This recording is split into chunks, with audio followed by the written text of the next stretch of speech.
What phase is the moon in right now? Don't look it up, just, do you know, is it waxing, waning, full, new, somewhere in between? Can you picture it? Can you feel which way she's going, toward fullness or away from it? Your great-great-grandmother knew, without looking, without thinking. She knew the way you know what season it is, what time of day it is, and whether it rained last night. For 400 centuries, roughly 1,600 generations, every human who ever lived could answer that question. And now most of us can't. That's not nothing, dear friend. That's certainly not a minor cultural shift. Something that was universal, something that every civilization on every continent built calendars around, told stories about, and organized religions around, became invisible in the space of 100 years. We stopped looking at the moon, and forgot that gazing at the moon was something humans have done for centuries. In the Lebombo Mountains, on the border between South Africa and Eswatini, archaeologists found a baboon's leg bone with 29 notches carved into it. They carbon dated it 24 times to be sure. It's between 43,000 and 42,000 years old. 29 notches. The length of a lunar cycle. It's the oldest mathematical artifact in human history. Older than any cave painting. Older than any sculpture. Older than any symbol we found anywhere. Some researchers believe it was used to track the female cycle by tracking the moon, which would likely make the first mathematician we have any evidence of a woman in prehistoric Africa, watching the sky, making marks on a bone to record what she saw. We don't know her name, we don't know her language, we don't know anything about her except this. She knew what phase the moon was in, and she thought it mattered enough to record. But she wasn't just recording time, she was engaging in the act that defined the mind. Look at the etymology. It is hiding in plain sight. The Proto-Indo-European root for moon is me. This root gives us the word moon. It gives us the word month. It gives us the word menstruation. But it also gives us the word measure, and metric, and geometry. And most importantly, mental and mind. Mensis, mens metron. We think of the sun as the source of logic and the moon as the source of emotion. But language tells a different story. The moon was the first measurer. The moon was the first thing that taught humans that the universe had structure, rhythm, and predictability. To measure and to think share the same root as moon. So to be lunatic shouldn't mean you've lost your mind. Etymologically, it means you've found the source of it. And this insight wasn't an isolated accident. She wasn't alone. The Ashango bone, Congo, 20,000 years old. 6 months of lunar observations carved into a bone tool. The wolf bone, Czech Republic, around 30,000 years old. The Blanchard bone, France, 30,000 years old. More than 24 different shapes in a winding pattern that researchers believe tracks lunar phases. Everywhere we dig, on every continent, in every era, we find people watching the moon and carving what they saw. Before writing, before agriculture, before cities, before wheels, before metal, before any god we know by name. The moon was probably the first thing humans decided was worth recording, at least from the sky. Then came the names. In Mesopotamia, the moon god Inanna was the father of the sun god Shamash. The moon was senior, the sun was the sun. In Egypt, the moon belonged to Thoth, god of writing, wisdom, magic, and the judgment of the dead. The story says Thoth gambled with the moon and won 5 extra days of light. That's why the Egyptian year has 365 days, instead of 360. The moon had surplus to lose. In India, in the Rig Veda, the moon was Soma, and Soma was also the sacred drink of immortality. We have drunk Soma, we have become immortal. We have gone to the light, we have found the gods. You didn't just watch the moon, you consumed her. In China, Chang'e, a woman who drank the elixir of immortality, floats in the moon palace forever, watching everyone she loved grow old and die. The Mid-Autumn Festival, celebrated by billions every year, remembers her. In Greece, she wore 2 faces. As Selene, the bright moon, she was the goddess of sleep. The myth says she fell in love with a mortal shepherd named Endymion, but gods cannot be with mortals because mortals die, so she begged Zeus to grant him a gift. The gift was eternal sleep. Endymion sleeps forever in a cave, unaging, unwaking, while Selene drives her silver chariot across the sky every night, just to watch him breathe. The ancients told a story about a goddess who keeps watch over sleeping humans. The scientists found a biological mechanism that links our sleep to her orbit. They are telling the same story. But the moon also had a dark phase, and the dark phase belonged to Hecate. Hecate was the goddess of crossroads, magic, and the liminal, and was honored at the dark of the moon. Offerings were left at three-way intersections. The moon was full and bright, but the moon also had a dark phase, and the dark phase was sacred. In every culture, continent, and mythology, they presumably didn't know each other existed, but they were all watching the same thing. We built her into our words for time, into our words for the female body, into our words for madness, and then we stopped noticing. 3 billion people alive today, nearly half the humans on Earth, still mark sacred time by the moon, the Jewish calendar, the Islamic calendar, the Chinese calendar. But most of us couldn't tell you what phase she's in. Most of us have never thought to ask.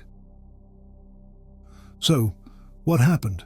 How did we go from 43,000 years of watching, tracking, worshipping, naming, calculating, and organizing entire civilizations around her cycles to our current condition? That's what this video is about. What we knew about the moon that we've forgotten. What happens in your brain and body during her phases, even now, even if you never look up. What the Kabbalists taught about why she was diminished and what her restoration would mean. What the alchemists meant when they said you cannot skip the lunar stage. What the neuroscientists found when they put people in rooms with no windows and measured their sleep. What it means to live in a civilization that has pathologized everything lunar, and what we might recover if we started watching again. This is the only celestial body you can see as a place with your naked eyes. The only one where you can make out surface features without a telescope. The same face that woman saw when she carved those 29 notches into bone 43,000 years ago. She's been watching you your whole life, so maybe it's time to look back.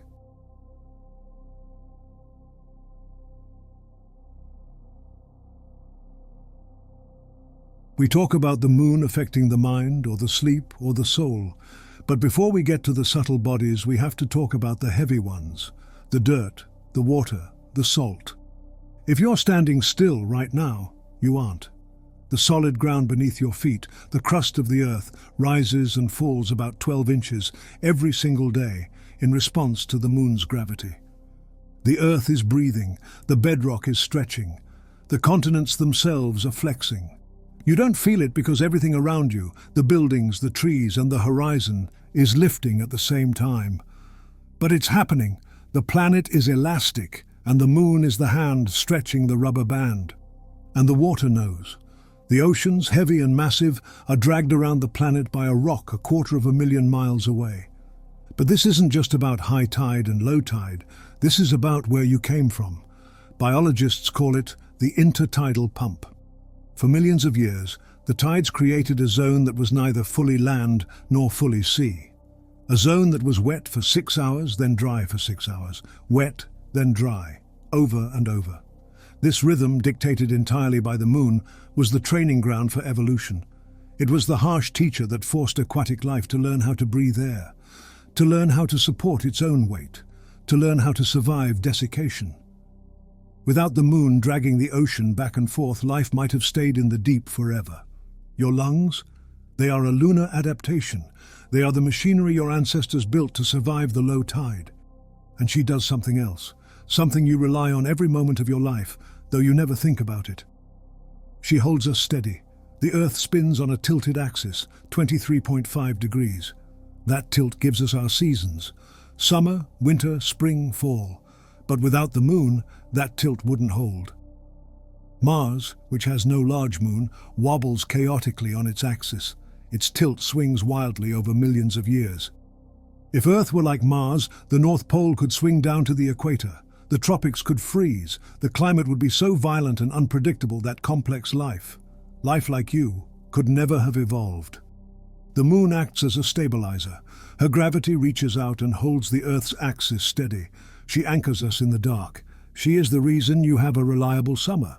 She is the reason the seasons return. She is the gyroscope that keeps the world from tumbling into chaos. And the memory of that rhythm is still running the show. Look at the Great Barrier Reef, the largest living structure on Earth. For most of the year, the corals are individual colonies, separate and quiet. But on one specific night, usually a few days after the full moon in late spring, the entire reef spawns at once. Billions of eggs and sperm are released simultaneously, turning the ocean pink. How do they know? They have no eyes. They have no clocks. They have no smartphones. They have a cryptochrome gene that senses moonlight, and they have the tides. The moon signals the moment, and the entire biological system responds in unison. The Pololo worm in the South Pacific does the same thing. On the last quarter moon of October or November, they release their reproductive segments. The timing is so precise that indigenous calendars are set by it. Nature doesn't just watch the moon. Nature is entrained to it. And for most of human history, we didn't just watch this rhythm. We ate by it. Open a farmer's almanac from 100 years ago, or talk to an old gardener in rural Italy, or Appalachia, or Japan. Or look at the biodynamic preparations of Rudolf Steiner. They will tell you you do not plant indiscriminately. When the moon is waxing, the light is increasing, and the gravitational pull is stimulating upward growth.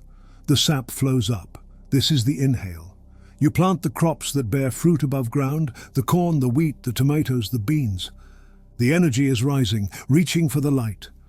When the moon is waning, the light is retreating, and the energy moves down. This is the exhale. The sap settles into the roots. The earth draws inward.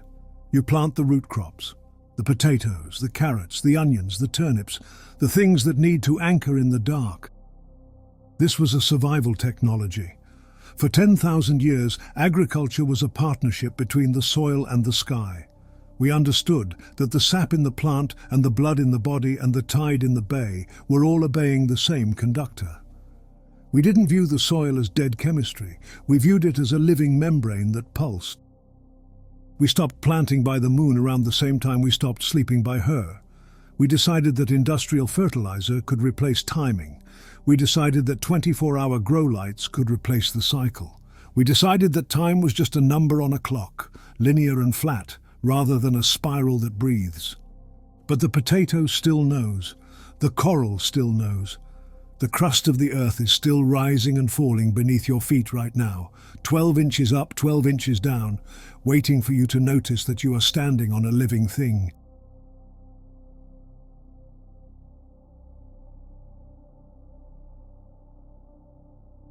The word lunatic meant something specific, not just crazy, not a generic insult. Lunaticus, moonstruck, a person whose condition had phases. The idiot, or natural fool, was the legal term defined as someone who was born a fool, fatuus naturalis. The condition was congenital, present from birth, and deemed permanent. The law viewed this as an incurable state of mind that would never improve. The lunatic, non compo mentis. This defined someone who had previously been of sound mind but had lost their reason. Crucially, this condition was viewed as temporary or intermittent. The courts acknowledged that these individuals had lucid intervals, which were periods where they regained their sanity before relapsing. The distinction determined what happened to their property. When the crown assumed guardianship of an idiot, it could use the income from the lands for its own purposes. The only obligation was to keep the idiot fed and housed. But for lunatics, the crown's role was purely custodial. It had to preserve the estate intact and return every penny if the person recovered. If the lunatic died without regaining sanity, the accumulated profits went toward masses for his soul. And the courts named the fluctuating kind after the moon, because that's what the moon does. Waxes, wanes, goes dark, returns. For centuries, people watched those around them and how their moods shift, their minds cloud and clear, and noticed that some conditions were constant and some conditions had rhythm. And they reached for the only model they had for rhythm visible in the sky. 1845. The Lunacy Act collapsed the distinction. It defined lunatic as every insane person and every person being an idiot or lunatic of unsound mind. The separate categories, one permanent, one with phases, were merged into a single legal status. The specific lunar meaning, the acknowledgement that some minds wax and wane, was erased from the law. 1930. The Mental Treatment Act formally discontinued the terms asylum and lunatic from legislation entirely. Asylums became mental hospitals. Lunatics became persons of unsound mind. 2012. The United States Congress passed the 21st Century Language Act, removing the word lunatic from all federal law. The House voted 398 to 1. The lone dissenter, a Texas congressman, remarked that, given Washington's fiscal recklessness, eliminating the word seemed premature, as the term still had application around town. We kept the word in casual speech, yet we forgot what it meant. And here is the irony that should keep you up at night. In that same year, 2012, neuroscientists at the University of Rochester discovered something that changed everything we know about the brain. They discovered the glymphatic system. For centuries, we didn't know how the brain cleaned itself. Every other organ has the lymphatic system to drain waste. But the brain has no lymph nodes. It seemed to wallow in its own trash. The researchers found that the brain does have a sewage system, but, and this is the key, it only opens when you sleep.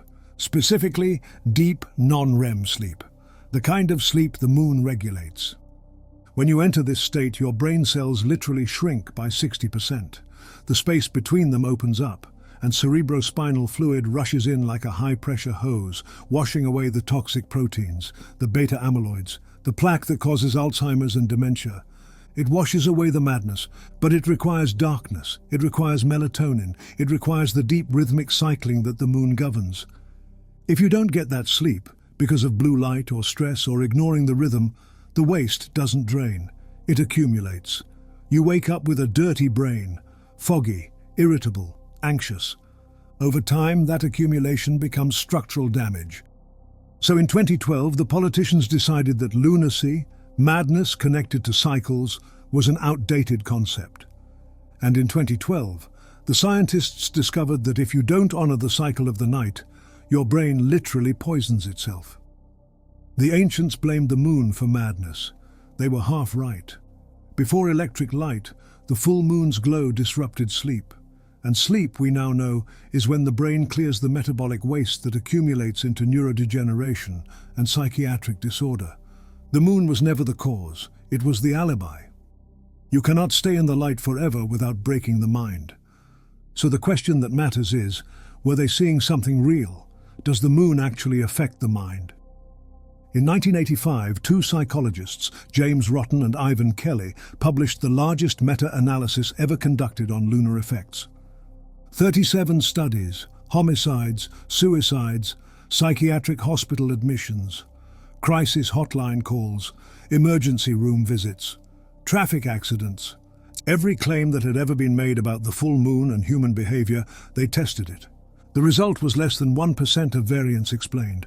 The moon does not cause violence, does not fill emergency rooms, and does not trigger psychiatric crises. The belief that lasted for centuries was scientifically wrong. Case closed. Except it wasn't. 2013, Christian Kajochan, University of Basel. A study that almost didn't happen. Kajochan's team had collected sleep data years earlier for an unrelated study. 33 volunteers. Controlled laboratory conditions, no windows, no clocks, no way to know what was happening outside. Someone suggested, almost as a joke, that they go back and check whether the data correlated with lunar phases. It did. Around the full moon, even though the subjects couldn't see the sky, didn't know what phase it was, and had no external cues whatsoever, brain activity related to deep sleep dropped by 30%. Time to fall asleep increased by 5 minutes. Total sleep duration decreased by 20 minutes. Melatonin, the hormone that regulates sleep, fell. Subjective sleep quality declined. The researchers wrote, "This is the first reliable evidence that a lunar rhythm can modulate sleep structure in humans when measured under the highly controlled conditions of a circadian laboratory study protocol without time cues." This should have been bigger news. It means the moon affects something measurable in the human body, even when we can't see her. In 2021, 2 studies were published in the same issue of Science Advances. The first, Horacio de la Iglesia and colleagues tracked sleep patterns in indigenous Toba-Com communities in Argentina. Some had electricity, some had limited access, some had none. All groups showed the same pattern. In the days leading up to the full moon, people went to bed later, 30 to 80 minutes later, and they slept 20 to 90 fewer minutes. Then the researchers did something unexpected. They looked at sleep data from 464 college students at the University of Washington in Seattle, one of the most light-polluted cities in North America. Same pattern, weaker but present. People who had probably never consciously tracked the moon in their lives.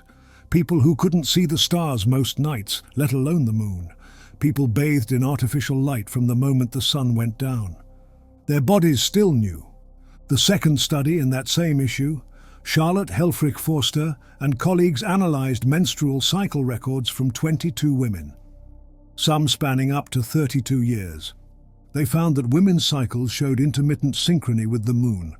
Not perfect alignment, but a pattern, cycles tending to cluster around the full moon or new moon. A follow-up study with 176 women, published in 2024, confirmed the finding and identified a threshold. Before 2010, synchrony was detectable at the population level. After 2010, it largely vanished. What happened in 2010? LEDs became ubiquitous, smartphones became universal, blue spectrum light. The exact wavelengths that suppress melatonin and disrupt circadian rhythms started flooding human eyes every night. The researchers' conclusion: we hypothesized that in ancient times, human reproductive behavior was synchronous with the moon, but that our modern lifestyles have changed reproductive physiology and behavior. Think about what this means. The word menstruation comes from the Latin mensis, which means month, which comes from the Greek mena, which means moon. The words are cognate, they share a root. Because for most of human history, people understood the female cycle and the lunar cycle as connected. The average menstrual cycle, 29 days. The lunar cycle, 29.5 days. An actual biological correlation, a beautiful poetry written by nature. And we broke it, in a single decade, with artificial light. This is what I mean by inversion. The ancients believed the moon affected the mind. They built it into law, into language, into how they understood the body. Modern science said they were wrong. The 1985 meta-analysis proved it. The moon doesn't cause madness, doesn't cause violence, doesn't fill emergency rooms. But the ancients were right about something else. The moon affects sleep, deep sleep, the restorative kind. The moon affects hormones. Melatonin drops around the full moon. The moon affected menstrual cycles until we drowned the night in light. We didn't disprove the connection, we severed it. And then we concluded it never existed. Here's the timeline. 1807, first public gas lighting in London. 1879, Edison's practical incandescent bulb. 1930, 70% of American homes electrified, though most farms still dark.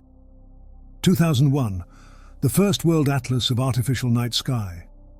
Brightness reveals 80% of humanity lives under light-polluted skies. 2010, LEDs and smartphones put blue spectrum light directly in front of human faces, inches from eyes, for hours every night. In 200 years, we eliminated the night, and with it, we eliminated our ability to observe what the night contained. Think about what this means for the legal distinction between lunatic and idiot.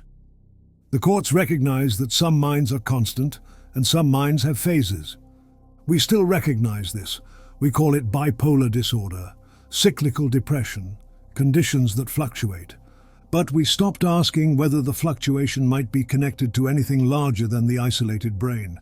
We individualized it, medicalized it, severed it from the sky. But the moon didn't change. She's still there, still waxing, still waning, still going dark, still returning. We changed. We flooded the night with artificial light. We adopted a calendar that ignores her. We removed her name from our laws, and then we forgot there was ever anything to forget.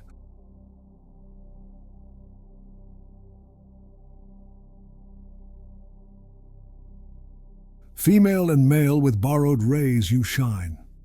That line is from an Orphic hymn sung in Greek mystery initiations for over 1,000 years. It's addressed to the moon, to Selene, and it says something that should stop you cold. The moon is not feminine, or rather the moon is not only feminine. The moon contains both, male and female, the union of opposites, the place where dualities dissolve. Thomas Taylor, translating these hymns in 1792, added a scholarly note. This is not wonderful, since according to the fragment of Fichinus, all souls and the celestial spheres are endued with a twofold power, gnostic and animating, one of which is male and the other female. The ancients knew this. It was a doctrine, and we forgot it so completely that when I tell you the moon is androgynous, it sounds like I'm making it up. I'm not making anything up. I'm going to show you what 5 civilizations that never met each other all discovered about the same object in the sky, and why they all arrived at conclusions that would get you called crazy today. The Mesopotamians believed the moon was the father of the sun, not a metaphor, a genealogy. Inanna, the moon god, literally sired Utu, the sun god. The silver preceded the gold. Night came before day. Modern scholars have tried to explain this away. As World History Encyclopedia puts it, this belief must have originated in the early days of a hunter-gatherer social structure when the moon was more important for traveling by night, as if profound cosmological insight is just misplaced economic priority. But the Mesopotamians left us something more interesting than their family trees.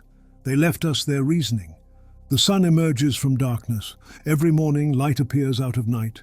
Day is born from the womb of darkness. Therefore darkness is the mother, and the lesser light that first appears within darkness, the moon, is the father of the greater light that follows. The Mesopotamians watched and asked, "What is the sequence? What comes first?" And they answered, "Not the light, the darkness. The moon is older than the sun because night is older than day.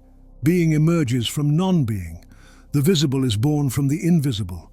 Inanna's epithets were Father of the Gods, Lord of Wisdom, He who illuminates the night. And here's what they did with that wisdom. Babylonian astronomers, working from ziggurats dedicated to the moon god, discovered that eclipses repeat, not randomly, in patterns. They identified a period of 223 lunar months, roughly 18 years, after which the sun, moon and earth returned to nearly identical positions. They called it the Saros. They recorded eclipse after eclipse on clay tablets, building mathematical models to predict when the sky would go dark. The British Museum holds their tablets, records of lunar eclipses between 609 and 447 BCE. Modern scholars who analyzed the fragments called their predictions surprisingly accurate. Surprisingly. As if rigorous observation of the moon couldn't possibly produce rigorous results. The Mesopotamians didn't choose between worship and science, they did both.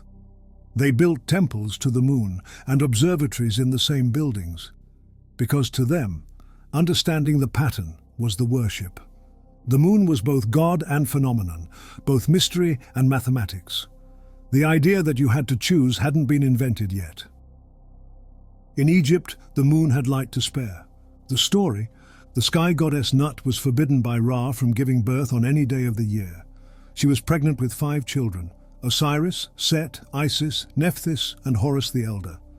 As you probably know, Osiris, Isis, and Horus were central figures of Egyptian religion. The curse was absolute. The solar year was sealed.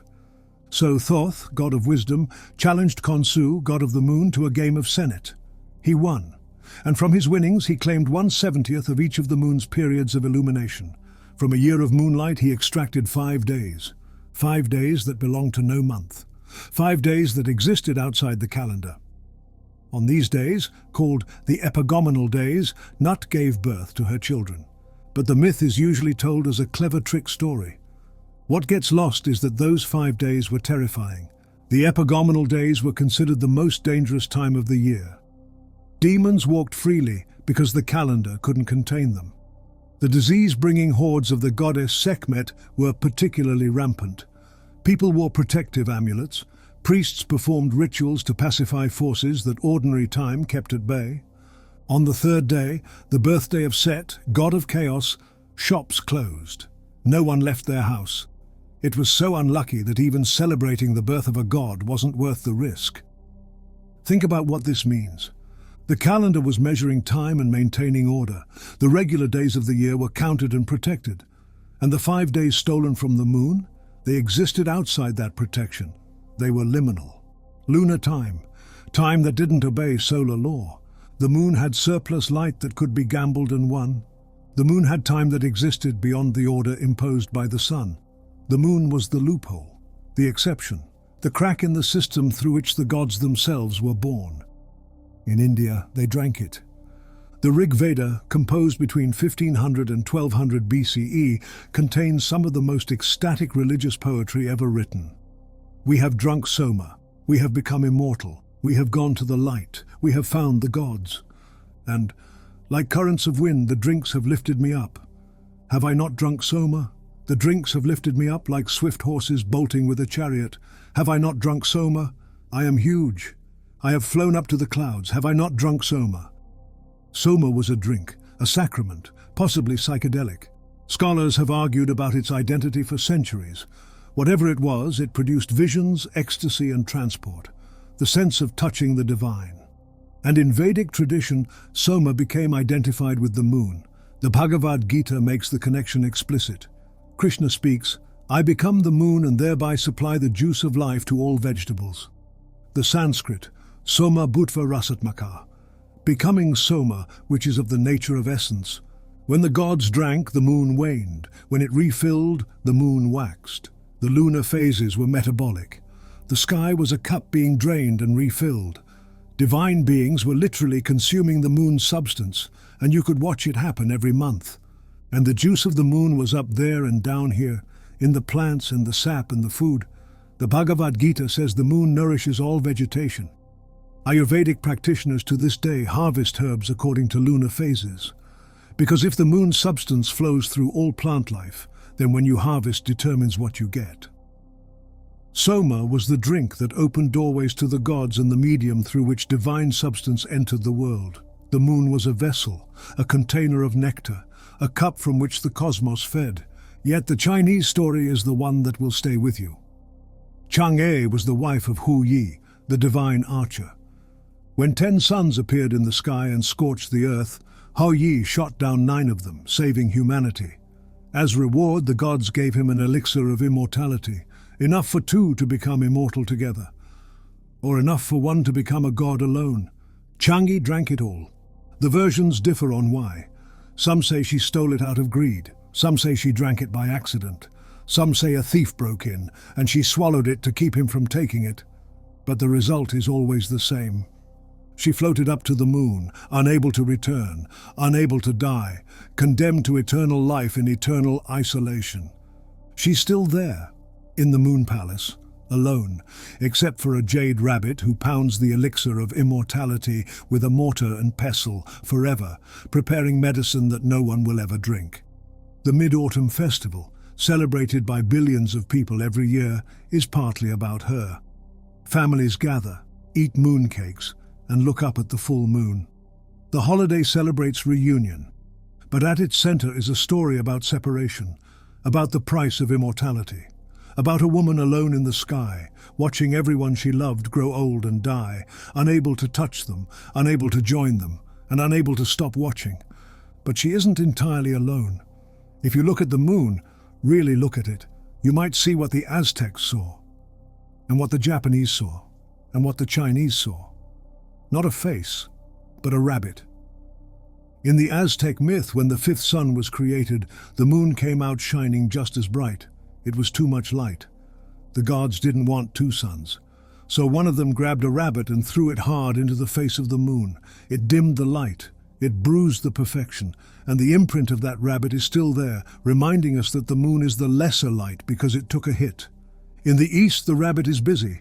In China, he's pounding the elixir of immortality. In Japan and Korea, he's pounding mochi, making rice cakes. He is the trickster element, the pareidolia, the reminder that the moon is also shape-shifting. It plays with your eyes. It makes distances look short and shadows look long. It is the realm of Maya, of illusion, where a goddess can weep in a palace while a rabbit pounds rice cakes right next door. It reminds us that even in the realm of the dead, even in the palace of cold immortality, there is something soft, busy, and alive. And this is, of course, not a happy myth, but it's honest, and if you look down, you find the moon there too. The moon is separate. The moon sees from a distance. The moon is the part of us that knows things we cannot share, that observes without participating, and that remains when everyone else is gone. Chang'e isn't punished in the story. She just is, immortal and alone, beautiful and untouchable, like something in you, like something in everyone. The indigenous peoples of North America, the Anishinaabe and the Haudenosaunee, tell a story about where time comes from. They call this continent Turtle Island. It's also a calendar. If you look at the shell of a common snapping turtle or a painted turtle, you will see a pattern on its back. In the center, there are 13 large scales, scutes, 13, the number of moons in a solar year. Surrounding them are 28 smaller scales, the number of days in a lunar cycle. The turtle carries the moon on its back. This wasn't a calendar built in a temple. It was a calendar walking around in the mud. It was a reminder that the rhythm of the sky is printed on the bodies of the creatures who live here. You don't need a telescope to find the moon's logic. You just need to look at the life around you. And then there's Hecate. In Hesiod's Theogony, one of our oldest sources for Greek mythology, she receives unusual treatment. Zeus, the son of Kronos, honored her above all. He gave her splendid gifts to have a share of the earth and the unfruitful sea. She received honor also in starry heaven, and is honored exceedingly by the deathless gods. A Titan, a goddess who survived the Olympian takeover, who kept her privileges when others lost theirs. Her domain was the crossroads, literally, the places where three roads meet. She carried torches that illuminated the underworld. She was associated with magic, ghosts, and the souls of the dead. And she was the dark moon, the absence of the silver disk, the 3 nights each month when no moon appeared in the sky at all. Every month on the night before the new moon first appeared, Athenian households performed a ritual called the Deipnon, Hecate's supper. They prepared a meal, raw eggs, garlic, onions, fish, and cakes. Foods associated with offerings to the dead. They placed this meal at crossroads, or at the threshold of their homes, where the street meets the doorway, creating a 3-way crossing. Then they walked away, without looking back, because the restless dead were said to follow Hecate on these nights, and to glimpse them could drive you mad. The playwright Aristophanes describes this in Plutus, wealthy households leaving monthly meals at crossroads for Hecate, food that the poor would sometimes snatch up before the spirits could claim it. This was organized religion, monthly, universal across Athenian households. The dark of the moon was when Hecate walked. The dark of the moon was when the boundary between worlds grew thin. And here's what they understood that we've forgotten. The moon isn't one thing. The moon is 3 things: waxing, full, and waning. Maiden, mother, and crone. Growth, culmination, and decay. And the dark phase isn't absence. The dark phase is Hecate. The dark phase is where the dead walk. The dark phase is where magic happens. The dark phase is the crack between worlds through which things pass that shouldn't.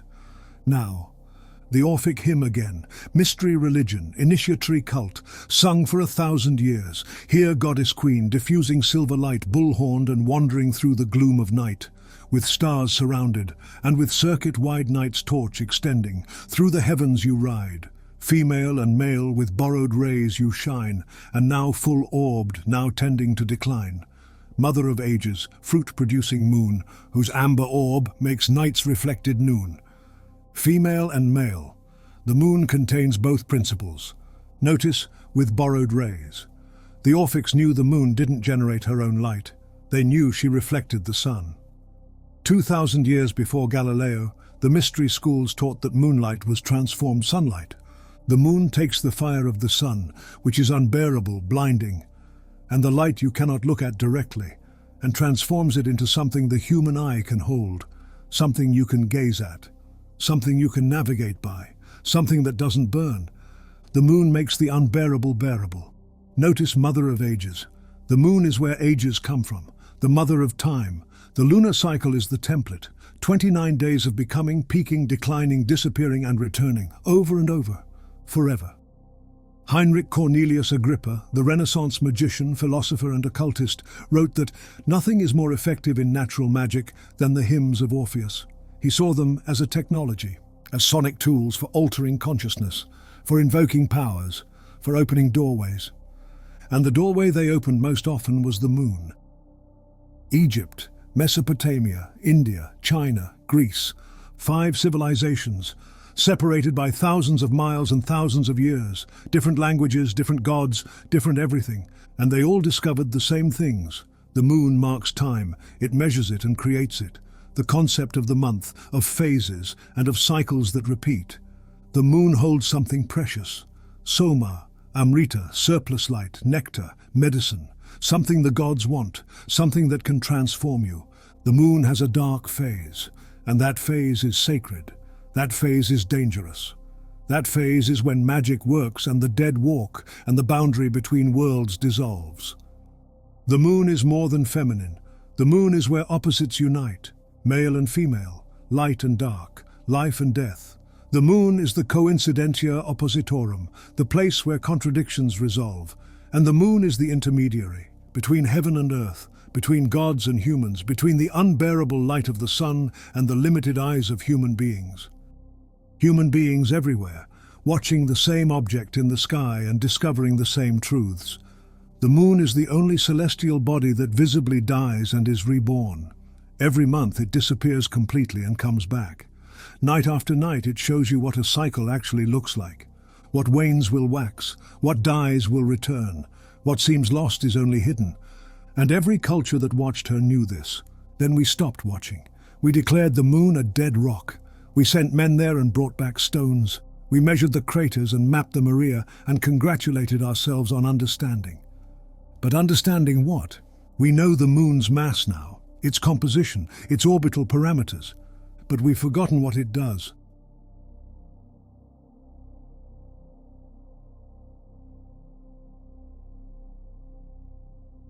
Before we look at the theology, we have to look at the physics, because the story of the moon is a story of violence. The current scientific consensus is known as the giant impact hypothesis. It says that 4.5 billion years ago, the proto-Earth was alone. But it wasn't safe. A planet the size of Mars, a wandering body scientists have named Theia, the mother of the moon in Greek myth, slammed into us. It was a collision so cataclysmic that it nearly vaporized both worlds. It liquefied the Earth's surface. It blasted trillions of tons of debris into orbit. The iron core of Theia sank into the Earth, merging with us, making our gravity strong enough to hold an atmosphere. But the lighter rock, the mantle, the surface debris that stayed in orbit, it coalesced. It cooled. It gathered itself from the wreckage of the collision to become the silver sphere you see tonight. But she didn't heal like the Earth. The Earth is fluid. It has a molten core. If you strike the Earth, the vibration is dampened quickly, like hitting a wet sponge. But the moon? On November 20th, 1969, the Apollo 12 crew jettisoned their lunar module, the Intrepid, and let it crash onto the surface of the moon to test the seismic sensors they had left behind. The impact was equivalent to 1 ton of TNT. The scientists on Earth watched the readings, and they were terrified. The moon began to ring. Not for a minute, not for 10 minutes, for 55 minutes. It vibrated like a giant bell. A year later, they crashed a heavier booster from Apollo 13. It rang for 3 hours. Why? Because the moon is fractured, it is dry, it is rigid, and deep down it may be strangely hollow or porous in ways we still don't understand.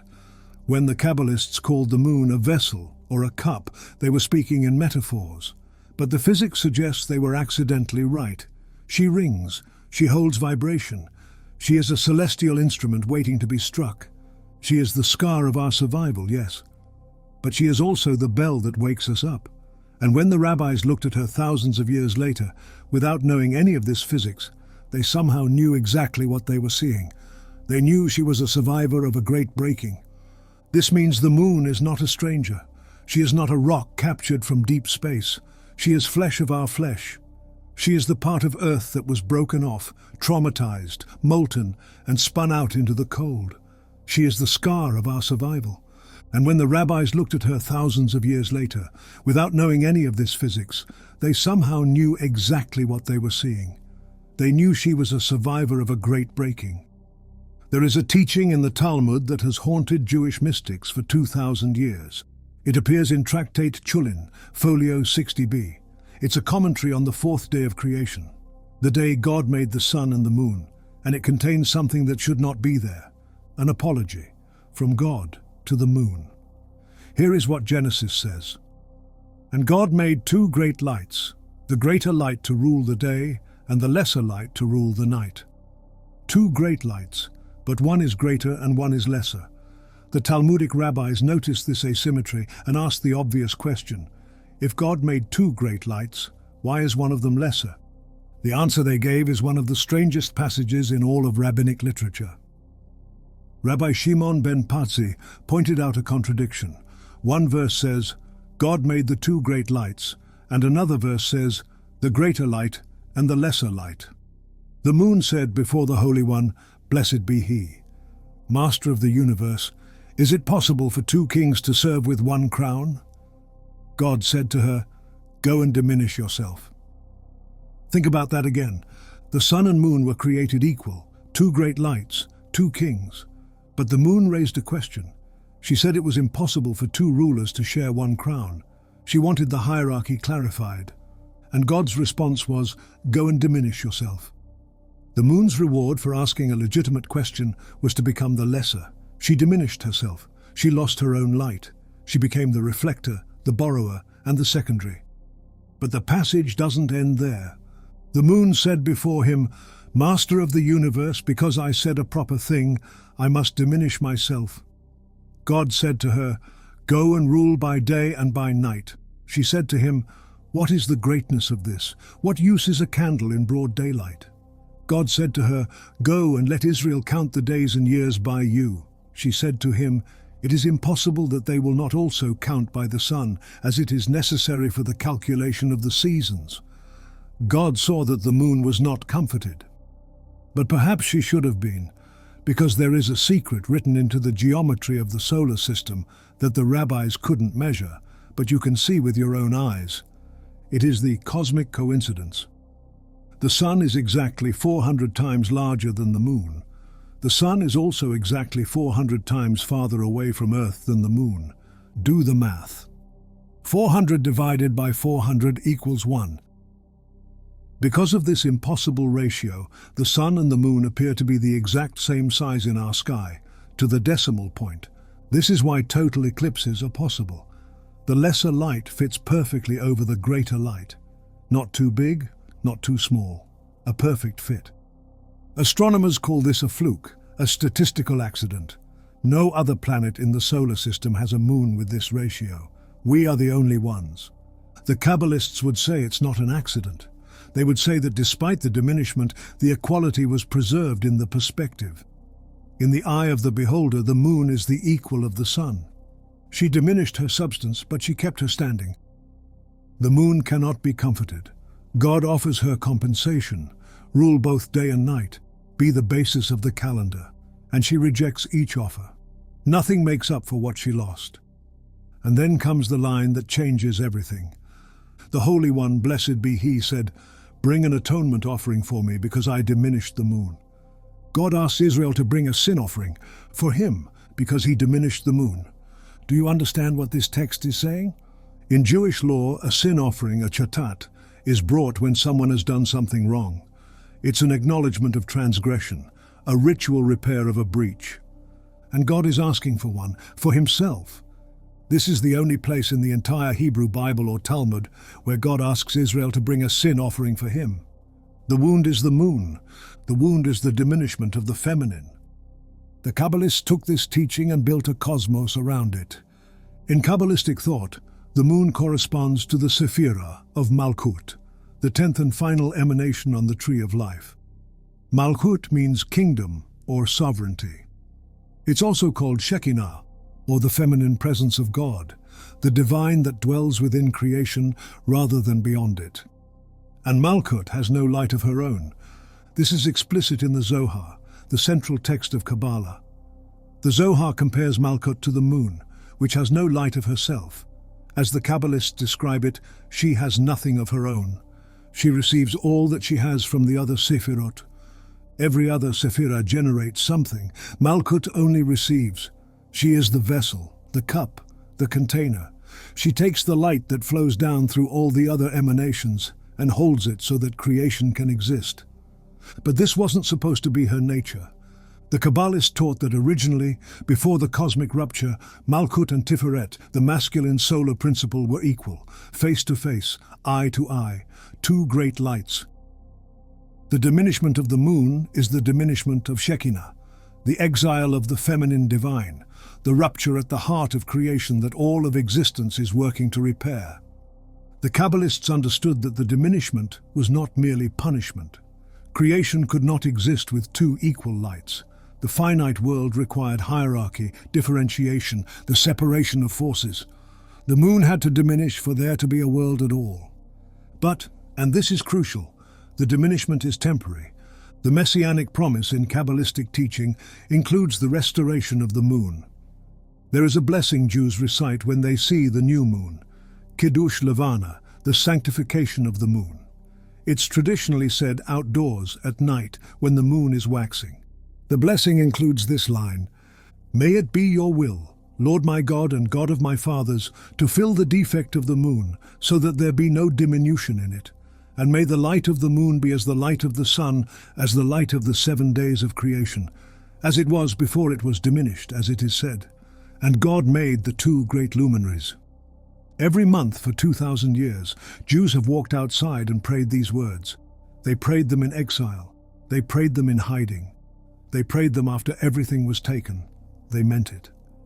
The prophet Isaiah saw this day: "The light of the moon shall be as the light of the sun, and the light of the sun shall be sevenfold, as the light of 7 days, in the day that the Lord binds up the breach of his people, and heals the stroke of their wound."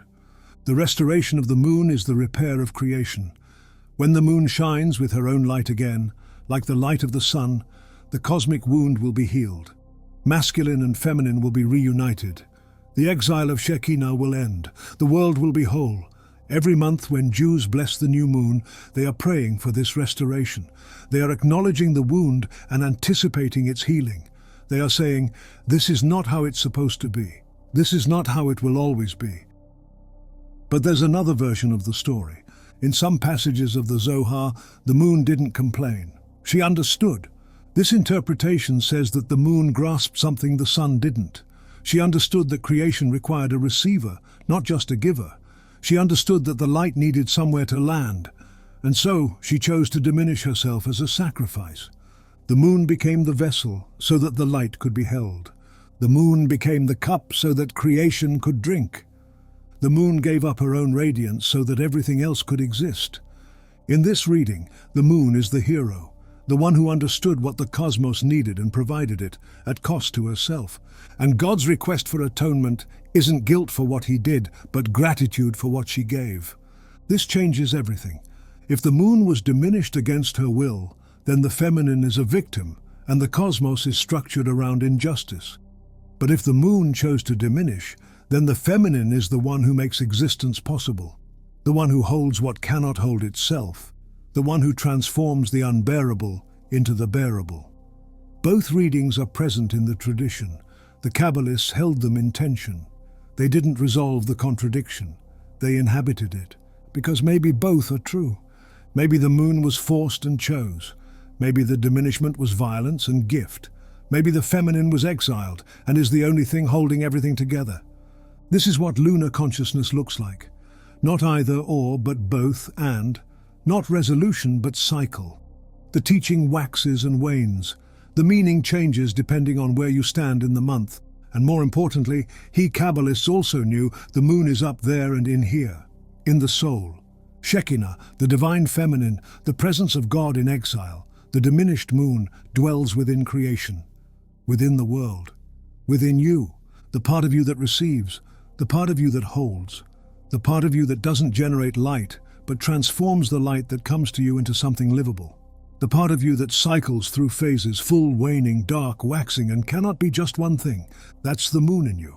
And the Kabbalistic promise is that she will be restored, not by escaping the world, not by transcending the body, not by becoming pure solar radiance, but by the slow work of tikkun, the repair, healing, and gathering of the scattered sparks of light and returning them to their source. Every moment you hold space for something that cannot hold itself is the moon doing her work through you. And when enough repair has been done, the moon will shine with her own light again. That's the promise. That's why they blessed her every month for 2,000 years.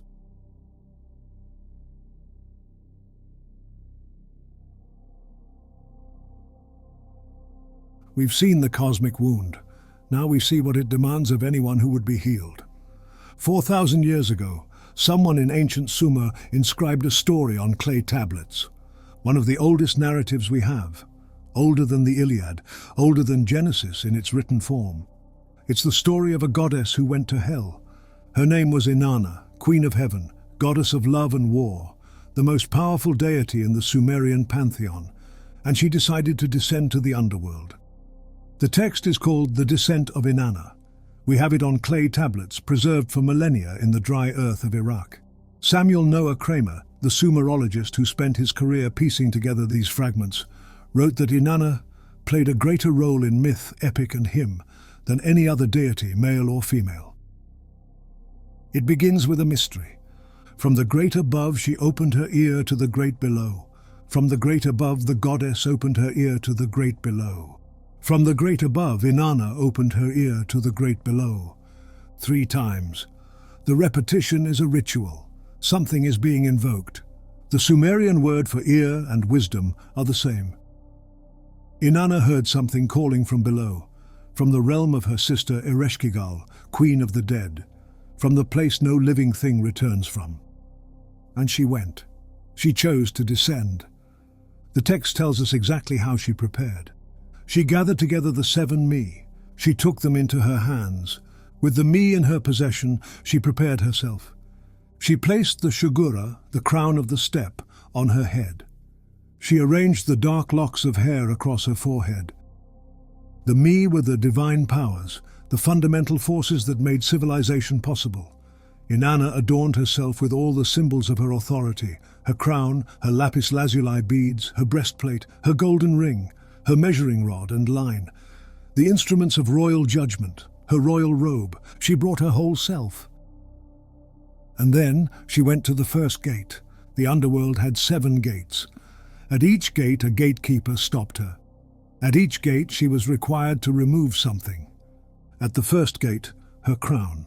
"What is this?" she asked. "Quiet, Inanna, the ways of the underworld are perfect. They may not be questioned." At the second gate, her lapis beads. At the third gate, the double strand of beads from her breast. At the 4th gate, her breastplate. At the 5th gate, her golden ring. At the 6th gate, her measuring rod and line. At the 7th gate, her royal robe. Naked and bowed low, Inanna entered the throne room, stripped of every symbol of power, every marker of identity, every garment that said, "I am the Queen of Heaven." She arrived with nothing, and Ereshkigal killed her. The text is precise. The Annuna, the judges of the underworld, surrounded her.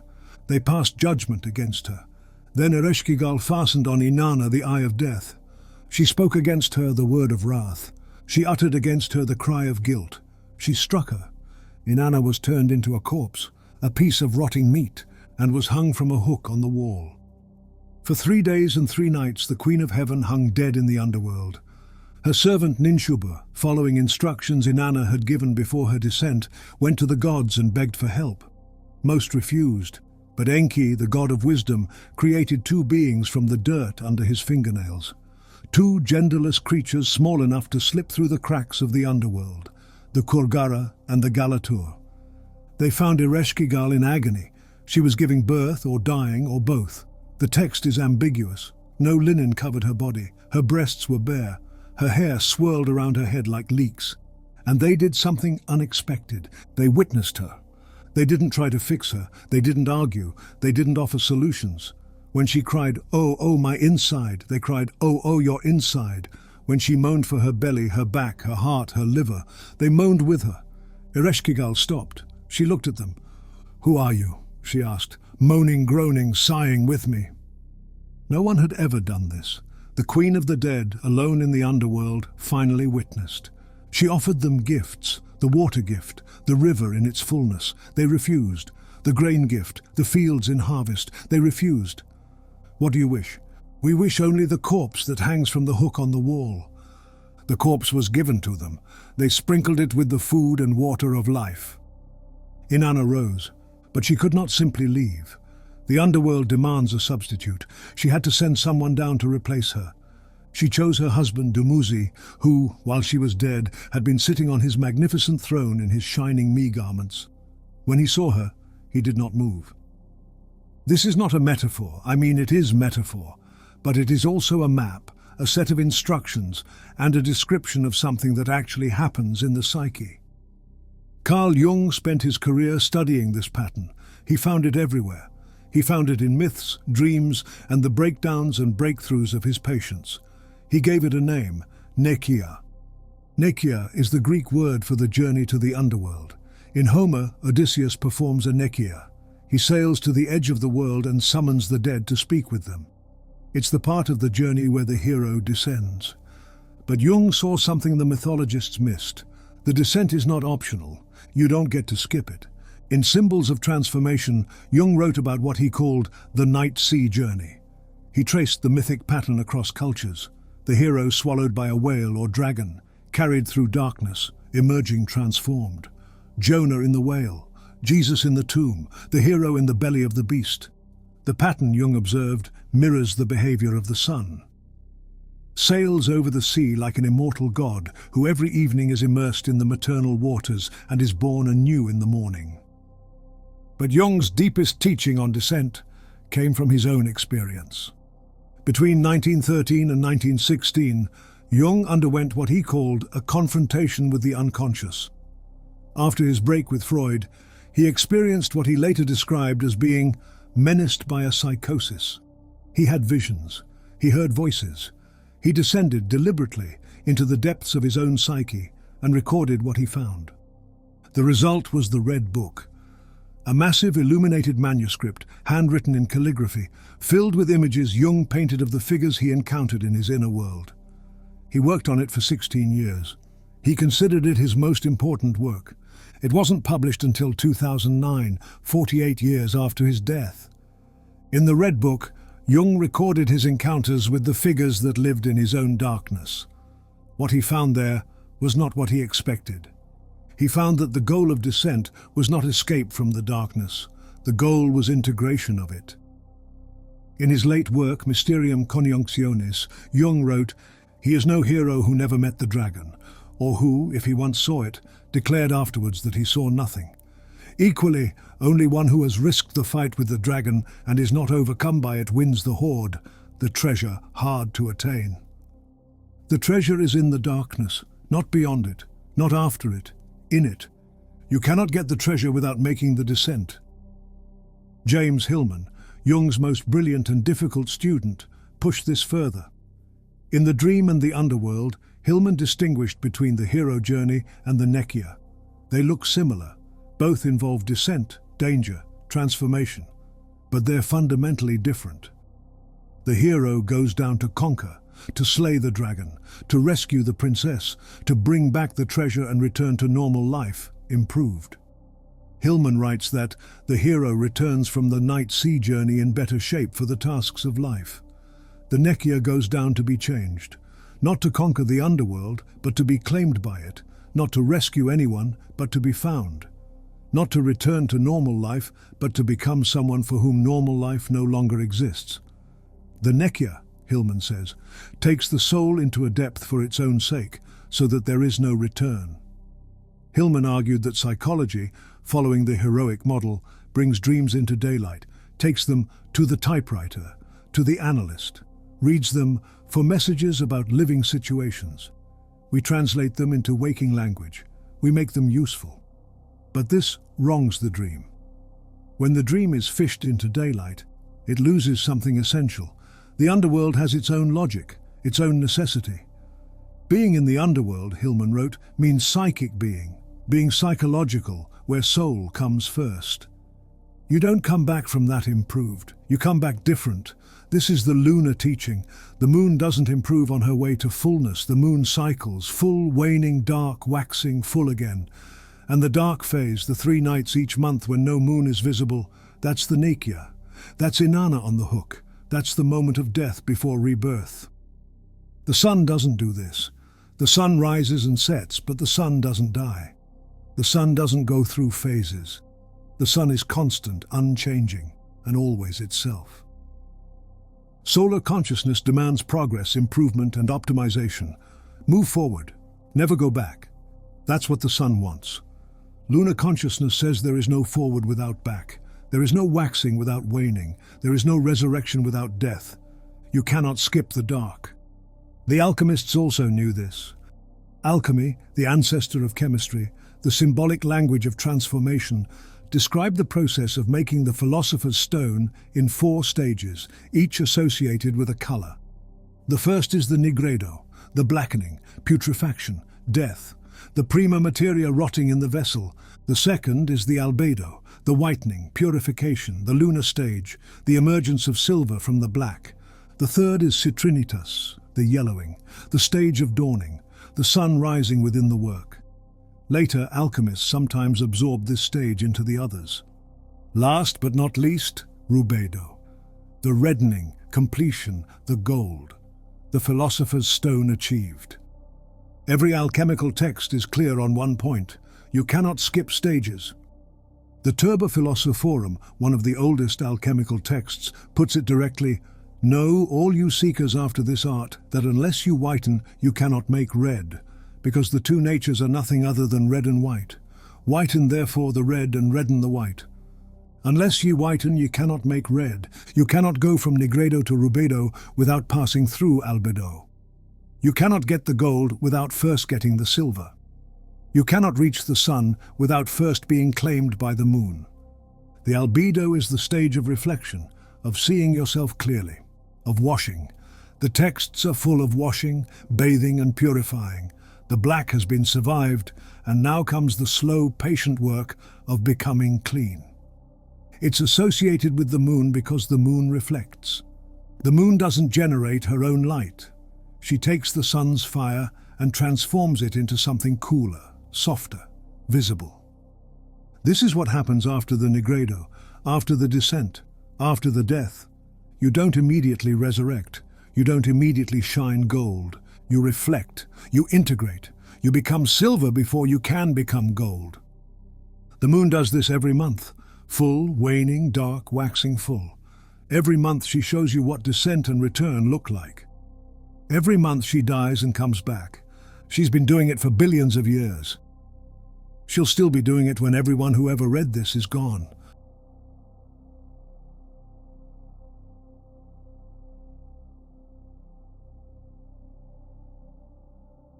The moment he drank, the blade fell.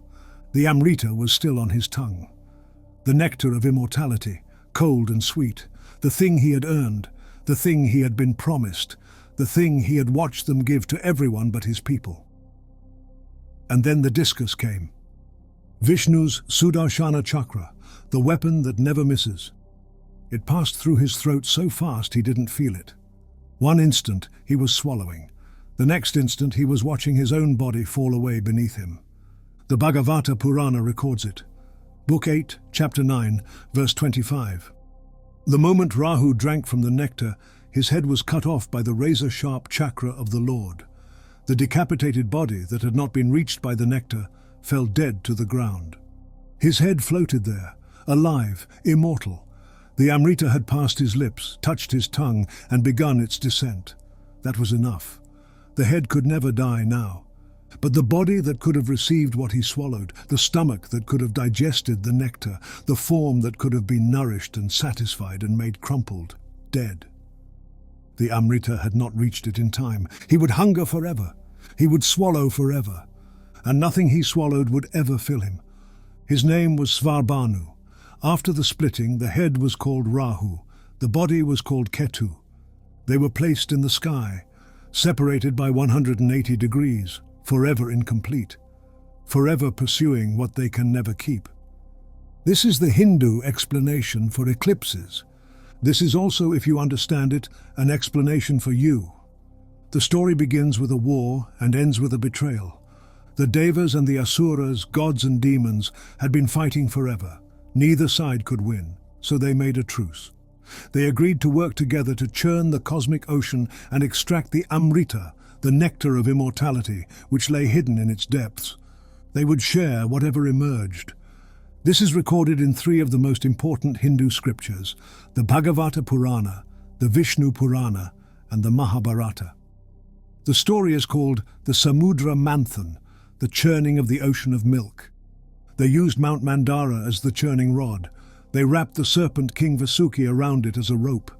The demons pulled from one end, the gods pulled from the other, back and forth for ages. But the mountain was too heavy. It began to sink. So Vishnu descended. He took the form of Kurma, a cosmic tortoise, and placed the weight of Mount Mandara on his shell. He became the foundation. The churning continued, and things began to emerge. First came Halahala, poison, so deadly it began destroying the universe the moment it surfaced. Everything they had worked for was about to end. Shiva stepped forward. He gathered the poison in his hands and drank it. But Parvati, his wife, pressed her palm against his throat. The poison could not descend. It stayed there, trapped, turning his throat blue forever. This is why Shiva is called Nilakantha, the blue-throated one, the god who holds the poison that would destroy everything and holds it still. After the poison came treasures, 14 of them, the Chaturdasha Ratnas. Lakshmi rose from the waters, goddess of wealth and fortune, radiant on a lotus flower. She looked at everyone assembled, gods and demons alike, all of whom had churned, all of whom had labored, and she chose Vishnu. Airavata emerged, the white elephant, claimed by Indra. Kamadhenu, the wish-fulfilling cow. Uchhaishravas, the seven-headed horse. The Parijata tree, whose blossoms never fade. And then, and this is what matters, the moon emerged. Chandra, one of the 14 treasures, born from the churning. He rose luminous and cool from the milk-white waters, and Shiva placed him in his hair. Remember this, the moon came from the churning, so did the demon who would swallow him. They are children of the same labor, products of the same process. You cannot have one without the other. The same act that created the light created what would devour the light. Finally, Dhanvantari appeared, the divine physician, holding a pot of Amrita, the nectar everyone had been churning for, and the gods broke their word. Vishnu took the form of Mohini, the most beautiful woman who ever existed. So beautiful the demons forgot what they were doing. So enchanting they agreed to let her distribute the nectar. She seated the gods in one row, the demons in another. She began pouring. She gave everything to the gods. The demons sat there waiting, bewitched by her beauty, not understanding until it was too late that their cups would never be filled, that the agreement meant nothing, that they had labored beside the gods for ages, had pulled the serpent until their hands bled, had endured the poison that almost ended everything, and their reward was nothing. Svarbhanu watched this happen. He watched his brothers sit placid and smiling, while Mohini poured nectar for everyone but them. He watched the gods drink what both sides had earned. He understood in that moment what it meant to be a demon. Not that you are evil, that you are the one they have decided does not deserve what you worked for. And he refused. He changed his form. He put on the appearance of a god. And he walked to the other side and sat down between the sun and the moon, between Surya and Chandra, and he waited. Mohini came to him. She poured. And for one moment, one perfect moment, Svarbhanu tasted what he had earned. The sun and moon recognized him. Maybe they saw through the disguise. Maybe they smelled something. Maybe they simply could not tolerate a demon receiving what was meant for them. They cried out, "He is not one of us. He does not belong here." Verse 24. He who darkens the luminaries dressed himself up like one of the demigods and sat among them to drink from the nectar, but he was by sun and moon quickly detected. Vishnu turned. The most beautiful woman in existence lifted her hand, and the Sudarshana chakra, the divine discus, the blade that never misses, flew. This is the moment. This is the center. A demon who wanted what he earned. A disguise that let him, for one instant, be seen as worthy. A taste of the nectar on his tongue. And then the blade. The head separated from the body so cleanly that Svarbhanu didn't feel the cut. He only knew it had happened when he saw himself falling away, when he realized he was still seeing, still thinking, still conscious, but there was nothing below his throat anymore. The Amrita had saved his head, had made it immortal, but the body that could have digested the nectar, that could have been nourished by it, and that could have felt satisfied and full and complete, was already dead. He would swallow forever. He would never be filled. Verse 26. The head, however, attained immortality and was by Lord Brahma recognized as a planet. It is that very Rahu that at times inimically chases away the light of the sun and the moon. This is what happened to Svabhanu. He wanted what he was promised. The gods and demons had agreed to share the nectar. He watched them break that agreement. He watched Mohini pour immortality for everyone but his people, and he refused to accept it. He disguised himself. He took what he believed he was owed, and he was caught and punished not with death, but with something the tradition considers worse: eternal incompleteness. Traditional Vedic astrology has clear teachings about what Rahu and Ketu mean. Rahu, the head, is associated with insatiable desire, obsession, illusion, and worldly ambition. He amplifies whatever he touches. He is the north node, the point of intake, a Chaya Graha, a shadow planet with no physical body, only gravitational influence on your life. The texts warn against his excesses: addiction, delusion, and grasping after what cannot satisfy. Ketu, the body, is associated with detachment, spirituality, past life karma, and moksha, liberation from the cycle of rebirth. Where Rahu grasps, Ketu releases. Where Rahu hungers for the future, Ketu dissolves attachment to the past. The tradition often frames Ketu as the remedy: master your Rahu, embrace your Ketu, and find freedom. This is the standard teaching, and it is true. But there is a shadow in the story that the standard teaching does not fully address. The demon wasn't punished for being evil. The Bhagavata Purana doesn't call Svabhanu wicked. It calls him deceptive. He disguised himself to receive what was promised and then withheld. But deception in response to betrayal is not the same as malice. He was punished for wanting what he earned, and his punishment was to want forever, without the capacity to be filled. What if we read the myth not only as a warning, but as a diagnosis?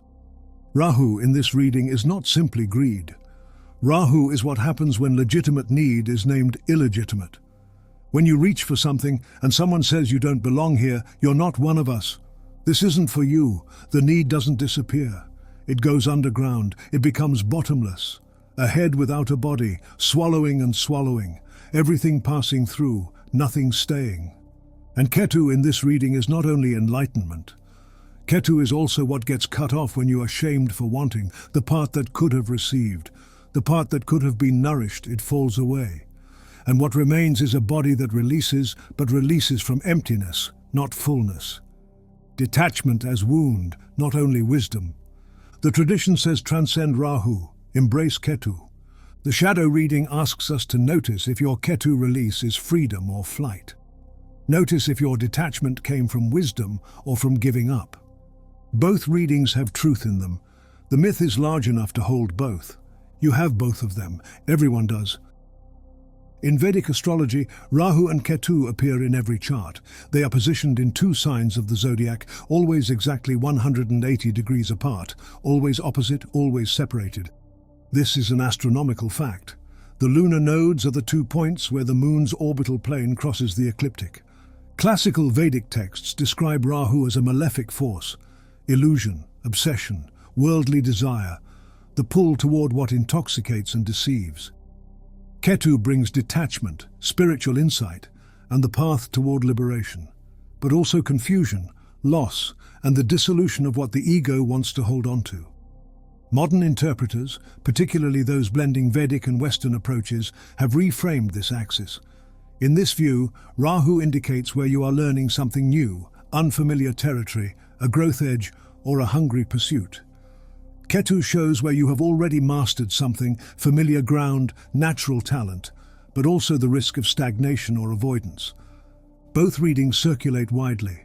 The classical warns, the modern reframes as growth. What follows draws on both. You have a Rahu, a place in your life where you hunger. The modern interpretation says this hunger drives your evolution. It pulls you toward experiences your soul needs. The classical interpretation is more cautious.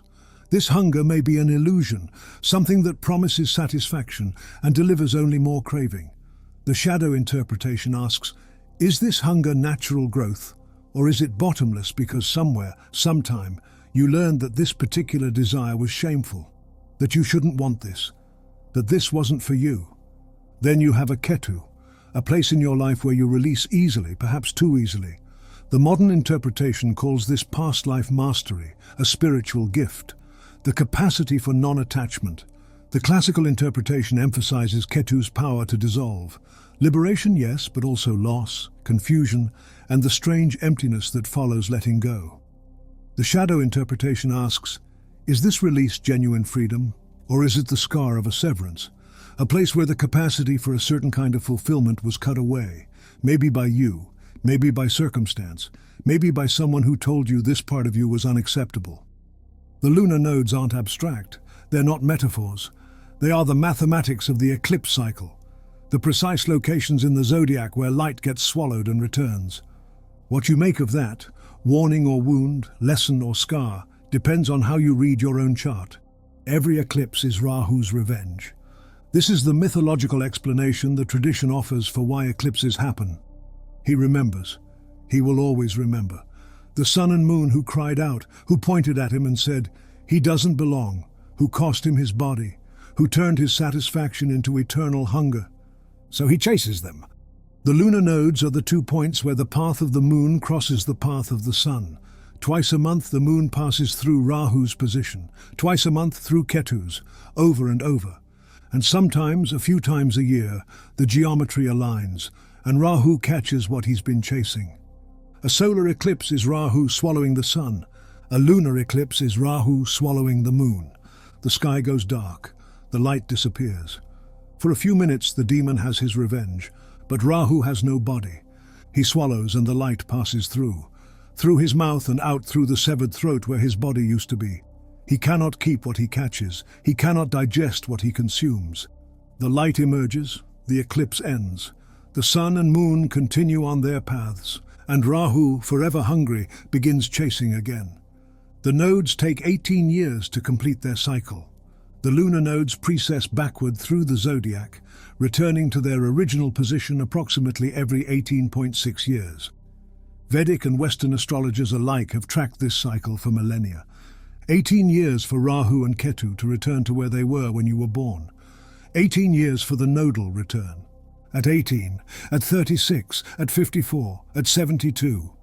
Astrologers, both traditional and modern, report that something tends to happen at these intervals. The nodal return is considered a time of karmic reckoning, life direction reassessment, and confrontation with fate. At 18, you leave childhood. You confront who you are when no one is telling you who to be. At 36, the life you built starts asking if it's the life you actually wanted. At 54, mortality becomes real. What you haven't let yourself want becomes louder than what you have.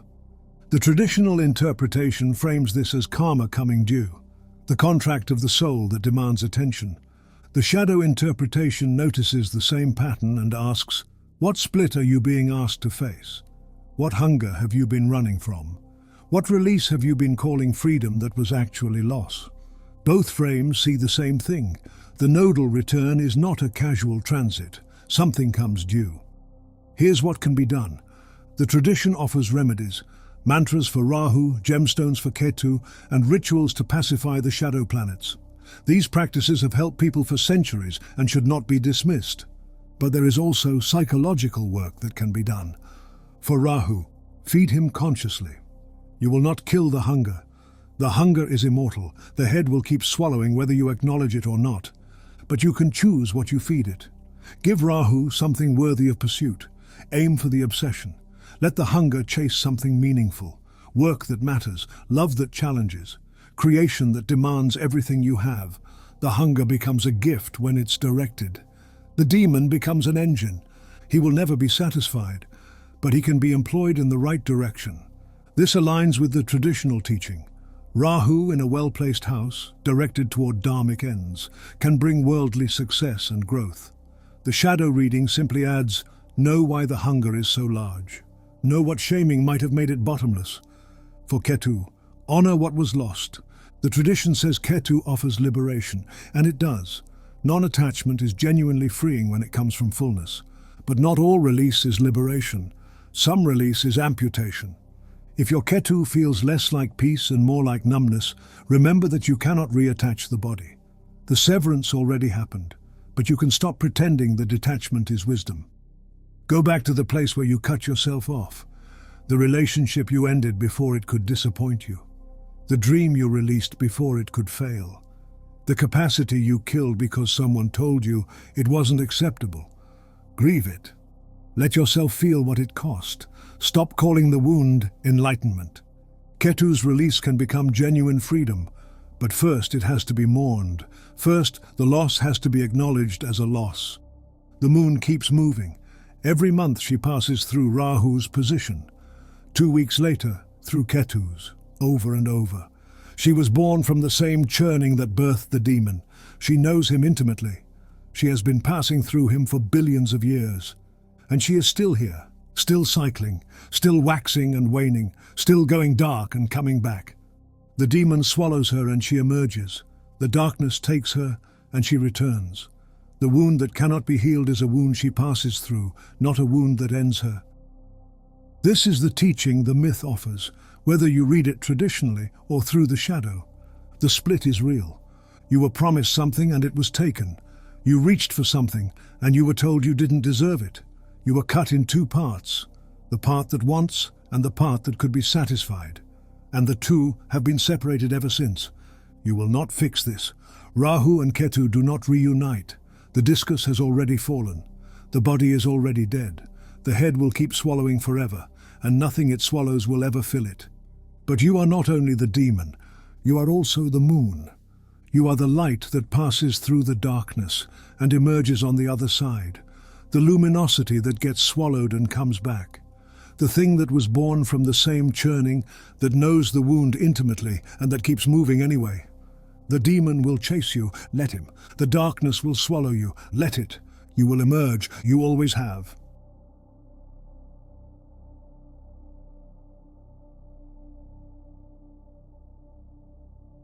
We've met the demon who was split.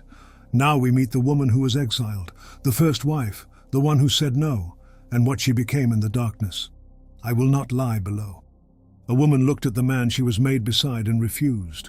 Her name was Lilith. This is not in your Bible, it's in the spaces between the verses, in the rabbinical commentaries, in the whispered traditions that the official story tried to bury. But she's there, if you know where to look. Genesis has 2 creation stories. In Genesis 1:27, God creates humanity all at once. Male and female he created them. Simultaneously, it seems, equally, from the same substance. In Genesis 2:22, God creates Eve from Adam's rib. Adam was first. Adam was alone. Adam needed a helper, so God took a piece of him and fashioned a woman. But the rabbis noticed the contradiction. If male and female were created together in chapter 1, who was that woman? She couldn't be Eve because Eve wasn't made until chapter 2. There must have been a first wife. The fullest version of her story comes from the alphabet of Ben Sira, a medieval text from somewhere between the 8th and 11th centuries. Scholars describe it as satirical, possibly heretical, and containing references to subjects polite literature avoided. But the story it tells resonated so deeply that Lilith entered Jewish folklore permanently. The text records, "After God created Adam who was alone, he said, 'It is not good for man to be alone.' He then created a woman for Adam from the earth, as he had created Adam himself, and called her Lilith. Adam and Lilith immediately began to fight. She said, 'I will not lie below,' and he said, 'I will not lie beneath you, but only on top. For you are fit only to be in the bottom position, while I am to be the superior one.' Lilith responded, 'We are equal to each other inasmuch as we were both created from the earth.' But they would not listen to one another. Read her words again. 'We are equal to each other inasmuch as we were both created from the earth.' She's not wrong. Genesis 1:27 says exactly this, male and female created together from the same substance. But Adam insisted. When Lilith saw this, she pronounced the ineffable name and flew away. The ineffable name, the secret name of God that grants power. Lilith knew it. She spoke it. And she left Eden. God sent 3 angels to bring her back, Senoi, Sansenoi, and Samandulof. They found her by the Red Sea, where she had taken demon lovers and was giving birth to demon children. The angels delivered God's ultimatum, return to Adam, or 100 of your children will die every day. Lilith's answer, leave me. I was created only to cause sickness to infants. If the infant is male, I have dominion over him for 8 days after his birth, and if female, for 20 days. She accepted the price, 100 children dead every day forever, rather than go back. Think about what she was refusing. Think about what submission would have cost her that endless grief seemed preferable. She swore only this, whenever I see you, or your names, or your forms in an amulet, I will have no power over that infant. And so, for centuries, Jewish households hung amulets inscribed with the names of the 3 angels to protect newborns from her. The traditional reading of this story is unambiguous. Lilith is evil, a demon, a night hag who kills infants and seduces men in their sleep, a succubus who steals men's seed to birth more demons. The amulets were protection against real terror, the fear of infant death, of inexplicable loss, of children who stopped breathing in the night and found a face in Lilith. This tradition lasted for centuries. Mothers feared her. The Zohar, the great mystical text of Kabbalah, is explicit. She roams at night and goes all about the world and makes sport with men and causes them to emit seed.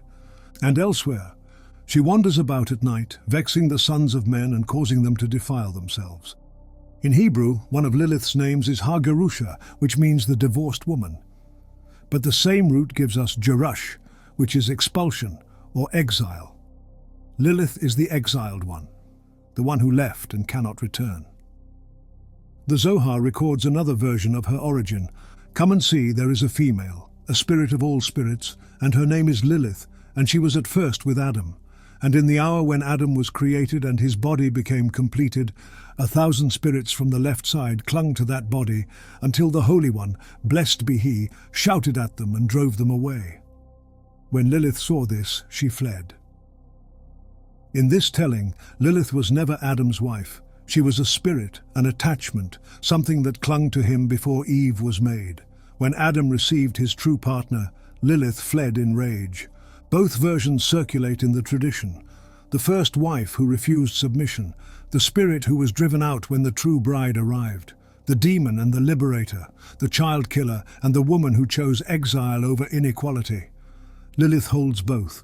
And there is a modern reading that has emerged, particularly among feminist interpreters, that sees Lilith differently. In this reading, Lilith is the first being in the Bible to say no. She is the feminine who refuses domestication, the wife who will not be ruled, the woman who chooses exile over inequality. She asked for nothing unreasonable, only equality with someone made from the same earth. And for this she was demonized. This reading has power. It names something real about how traditions treat women who refuse to submit. But the traditional reading also has power. It names something real about the terror of infant death, about forces that seem to prey on the vulnerable, and about the darkness that lives at the edge of human life. The moon holds contradictions, so does Lilith. In astrology, there's a point called Black Moon Lilith. It's not a planet, it's not a physical object at all, it's the lunar apogee, the point in the moon's orbit where she is farthest from Earth. Every orbit has a closest point and a farthest point. The moon swings in, swings out, swings in, swings out. When she's at apogee, she's as far from us as she gets. That point, that maximum distance, is named after Lilith. Think about what that means. Lilith is the moon at her most remote. The moon when she's pulling away. The moon at the far edge of her orbit, as distant as she can be while still being bound to us. In astrological interpretation, Black Moon Lilith represents what cannot be tamed. The part of you that refuses.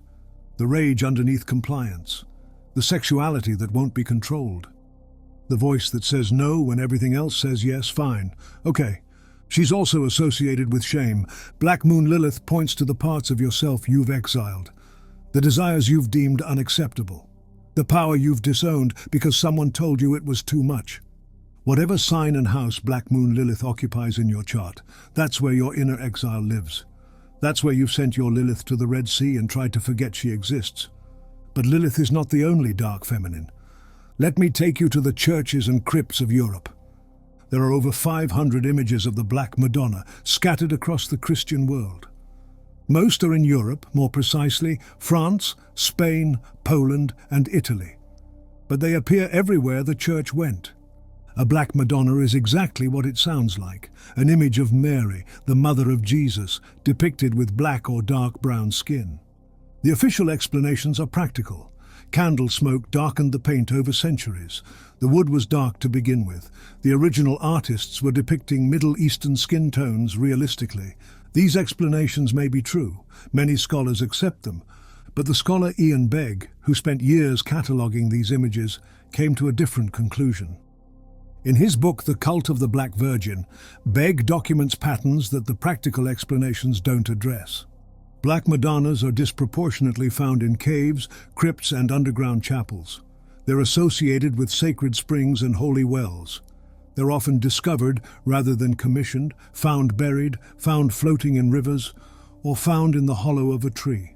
Their feast days cluster around times that were sacred to pre-Christian goddesses. Their shrines often sit on locations that were goddess worship sites before they were churches. And the miracles attributed to them are specific: fertility, childbirth, and healing of diseases associated with the feminine. Begg concluded that the Black Madonnas preserve something older than Christianity. When the new religion spread across Europe, it didn't eliminate goddess worship, it absorbed it. The temples of Isis became churches of Mary. The festivals of Diana became feast days of the Virgin. The goddess went underground, literally, into crypts and caves, and waited. This is Begg's interpretation. It is contested. Other scholars see darkened paint where Begg sees Isis. Both readings exist, but Begg offers something else. He connects the Black Madonna to alchemy. She is the ancient wisdom of Isis Mart, the secret of eternal life that is the gold at the end of the alchemical process, as well as the initial blackness. In short, she is the spirit of evolutionary consciousness that lies hidden in matter. The beginning and the end, the nigredo and the completion, the prima materia from which transformation begins, and the goal toward which it moves. The Black Madonna is the darkness that contains the gold. She is associated with wisdom, or Sophia, the feminine face of God in the Gnostic traditions. But this is dark wisdom, wisdom that has been through something. Wisdom that knows what it costs. She is the mother of God, but she is also older than God. She was there before the light, she'll be there after it, and she connects to the moon. The moon has a dark phase, 3 days each month when no moon is visible. The sky holds no silver. In ancient Greece, this was Hecate's time, the goddess of crossroads, of magic, of the liminal, of the dead. The dark moon is the Black Madonna, is Hecate, is Lilith. Different names, different traditions, same principle. The feminine that does not shine. The feminine that exists in the places light doesn't reach. The feminine that has been exiled, demonized, hidden in crypts, pushed to the farthest point of the orbit and refuses to disappear. What does this have to do with the moon? Every month for 3 days the moon cannot be seen. She's still there, still orbiting, still exerting her gravitational pull on the tides. But her illuminated face is turned entirely away from Earth. She has entered the darkness, and every culture that watched her knew those 3 days were different. Hecate walks. The boundary between worlds grows thin. You leave offerings at crossroads and don't look back. What part of you corresponds to those 3 days? The part that cycles through visibility and invisibility. The part that sometimes shines and sometimes cannot be seen. The part you've been told to hide. The rage, the sexuality, the power, the refusal. That part doesn't disappear when you exile it. It goes to the Red Sea, it gives birth to demons. It roams at night, it waits. The words we use are telling. Hysterical comes from hystera, Greek for uterus. Lunatic comes from luna, the moon.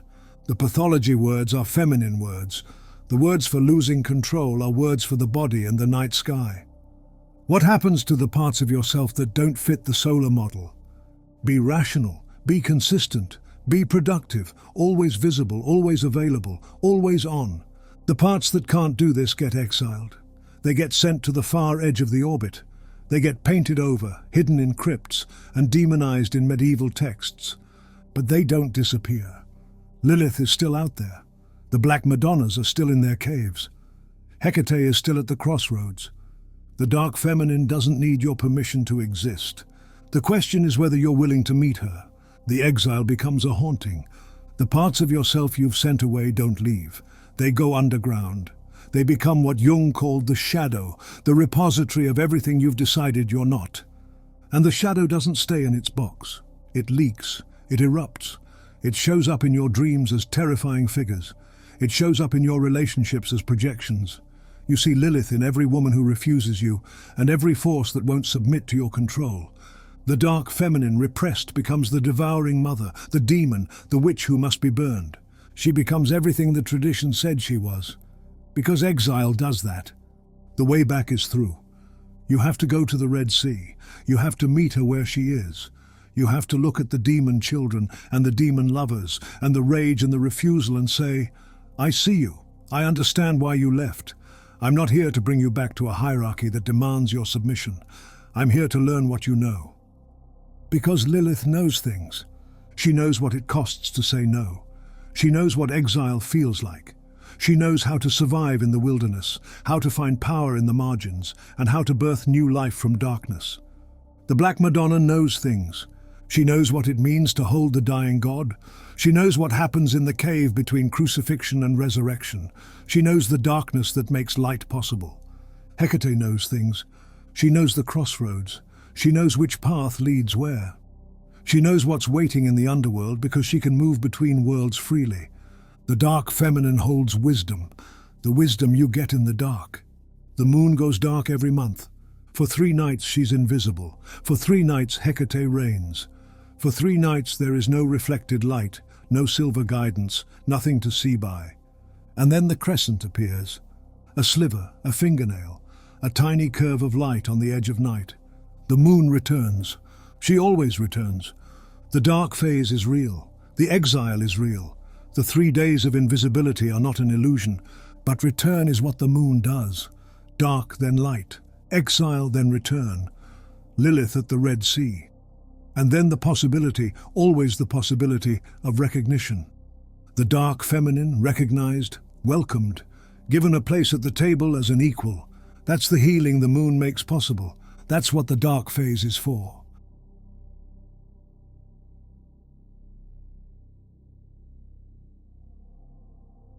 We've met Lilith, the Black Madonna, and Hecate, the feminine exiled to darkness. Now we go into the darkness itself, the brilliant darkness, the luminous void, the place where the divine is found by subtracting everything else. There is a tradition in Christian theology that almost nobody knows about. It's called apophatic theology, or the via negativa, or the way of negation. It says, you cannot describe God by what God is, you can only describe God by what God is not. God is not limited. God is not material. God is not comprehensible. God is not visible. Every positive statement you make about God is a limitation. Every attribute you assign is a boundary. Every name you give is a cage. So the mystics stopped naming. They stopped adding attributes. They went into silence. And what they found there was not emptiness. The greatest voice of this tradition is a man we know almost nothing about. He called himself Dionysius the Areopagite, claiming to be the Athenian convert mentioned in the Book of Acts, who heard Paul preach and believed. But scholars are certain he lived much later, probably in the 5th or 6th century. We call him Pseudo-Dionysius now. Pseudo because the name was a mask. But the mask doesn't diminish the teaching. Dionysius the Areopagite wrote a short text called the Mystical Theology. It's only a few pages long. It has shaped Christian mysticism for 1500 years. It opens like this. Trinity, higher than any being, any divinity, any goodness, guide of Christians in the wisdom of heaven, lead us up beyond unknowing and light, up to the farthest, highest peak of mystic scripture, where the mysteries of God's word lie simple, absolute and unchangeable in the brilliant darkness of a hidden silence. Read that last phrase again. The brilliant darkness of a hidden silence. darkness that shines. Dionysius's teaching is counterintuitive. He says God's truth is so bright that humans experience it as darkness. Think about staring at the sun. Your eyes are overwhelmed. Your vision doesn't increase. It decreases. The closer you get to the brightest light, the less you can see. This is what happens when you approach the divine. The light is too much. The radiance exceeds your capacity to receive it. What should be illumination becomes blindness. What should be revelation becomes mystery. The darkness of God is the darkness of excess. Too much light, not too little. Dionysius takes his model from Moses. In the book of Exodus, Moses climbs Mount Sinai to receive the law. The mountain is wrapped in cloud and fire. The people are forbidden to approach. Only Moses ascends. And what happens at the top? Moses enters the cloud. Dionysius reads this as the template for mystical experience. He writes, Moses is freed from what is seen and from those who see, and enters into the truly mystical darkness of unknowing. Here, renouncing all that the mind may conceive, wrapped entirely in the intangible and invisible, he belongs completely to Him who is beyond everything. Here, being neither oneself nor someone else, one is supremely united to the completely unknown by an inactivity of all knowledge, and knows beyond the mind by knowing nothing. Let that sink in.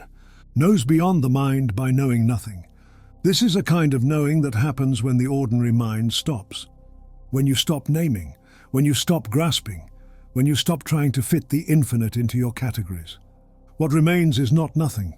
What remains is the brilliant darkness. 800 years after Dionysius, an anonymous English mystic wrote a text that carried his teaching forward. The Cloud of Unknowing, 14th century. We don't know who wrote it. We know it changed English mysticism permanently. The author describes what happens when you try to approach God directly. For the first time when thou dost it, thou findest but a darkness, and as it were a cloud of unknowing, thou knowest not what, saving that thou feelest in thy will a naked intent unto God.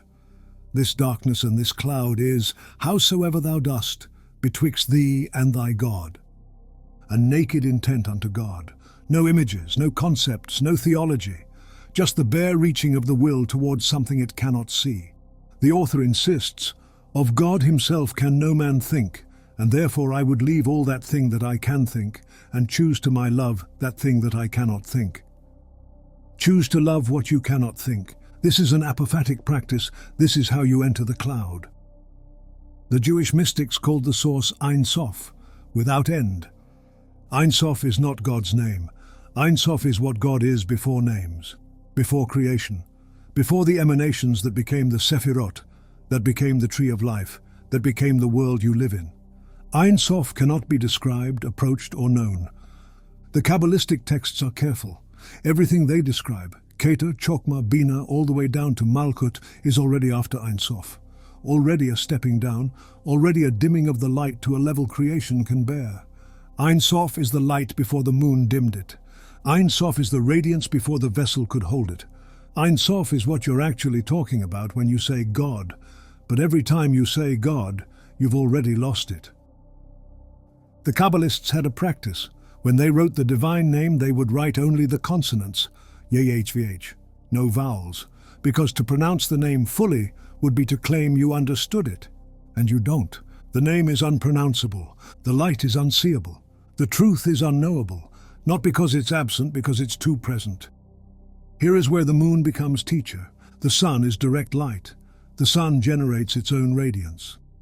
The sun is, if you want to map it onto theology, the cataphatic way, the way of positive statements.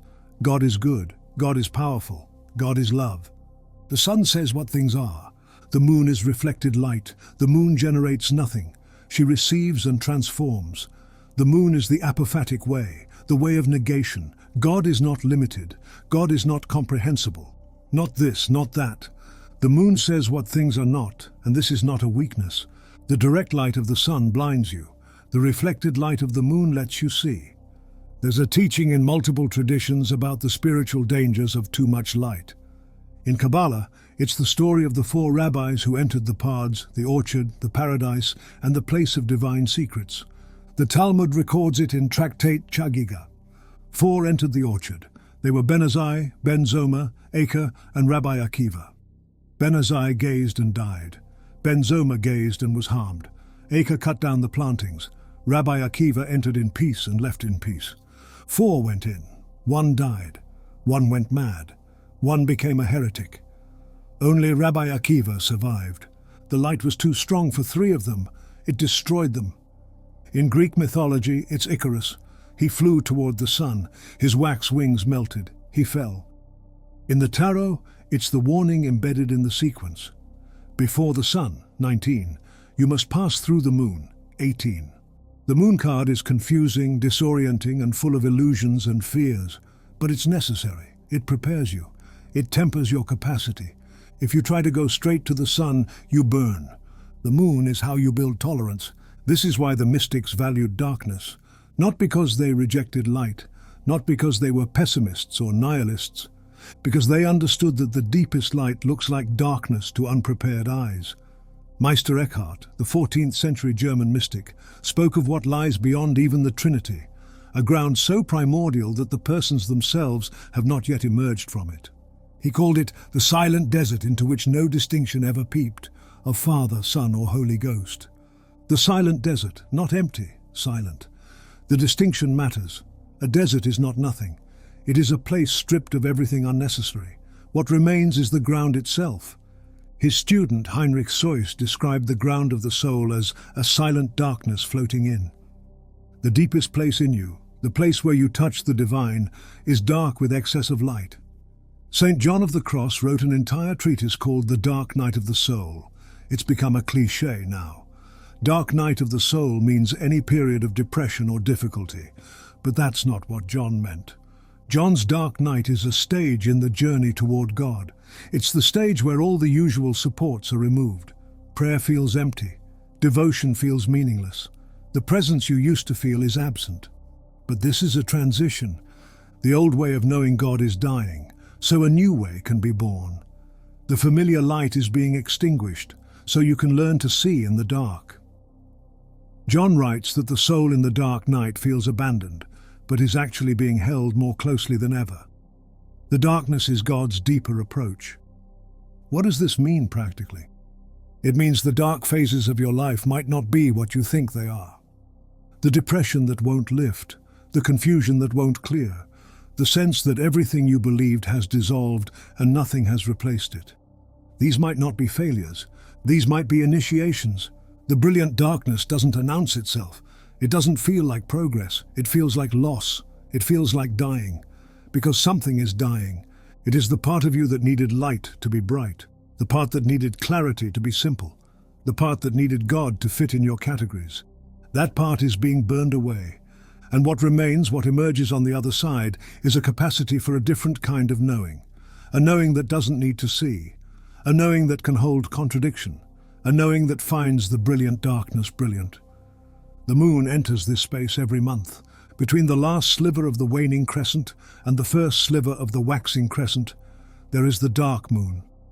2 or 3 days when the moon is invisible. Too close to the sun to be seen, her illuminated face turned entirely away. There is a physical fact about the moon that the mystics would have loved. The moon has no atmosphere, no air. And because sound requires air to travel, the moon is a place of absolute perfect silence. No wind, no thunder, no rustling of dust. If you shouted on the moon, the sound would die in your throat. It is the silent desert that Meister Eckhart spoke of. It is the physical manifestation of the quiet the contemplative seeks. Down here we are drowned in noise, words, engines, notifications, the hum of the grid. But up there, right now, the silence is total. The moon holds a space of eternal quiet, orbiting us and reminding us that the noise is not all there is. That underneath the sound and the fury, there is a silence that cannot be broken. The moon is still there, still orbiting, still exerting her gravitational pull on the tides. But she cannot be seen. She has entered the brilliant darkness, and then she emerges. A tiny crescent, a sliver of silver on the edge of night, the first visible proof that the cycle is continuing. Every month, the moon demonstrates that you can enter the darkness and return. Every month, the moon demonstrates that the invisible phase is not death, but gestation. Every month the moon demonstrates that there is a kind of presence that looks like absence, and it's no less real. Here is a practice. On the night of the dark moon, the night before the new crescent appears, go outside. Look for her. You won't see her. She's there, but invisible. Feel her. Feel the pull she exerts on the tides even when invisible. Feel the presence that doesn't need to be seen. Feel the part of you that corresponds to her, the part that exists in darkness, that knows things you can't articulate, and continues its orbit whether or not anyone is watching. That part is no less real than your visible self. That part is no less valuable than your accomplishments. That part is doing something important, even now, even invisible, even in the dark. The brilliant darkness is not something you have to manufacture. The brilliant darkness is already there. You just have to stop demanding that it look like light. Pseudo-Dionysius ends the mystical theology by negating even the darkness he spent the whole treatise praising. Nor is it darkness, nor is it light or error or truth, nor can any affirmation or negation apply to it.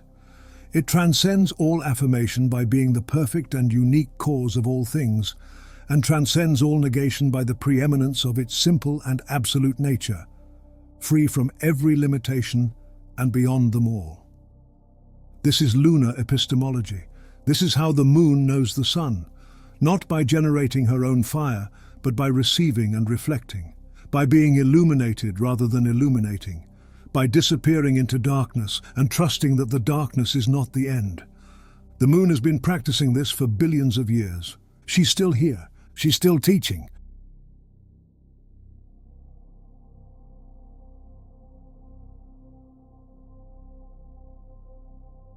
We've traveled through mythology, mysticism, psychology, and theology.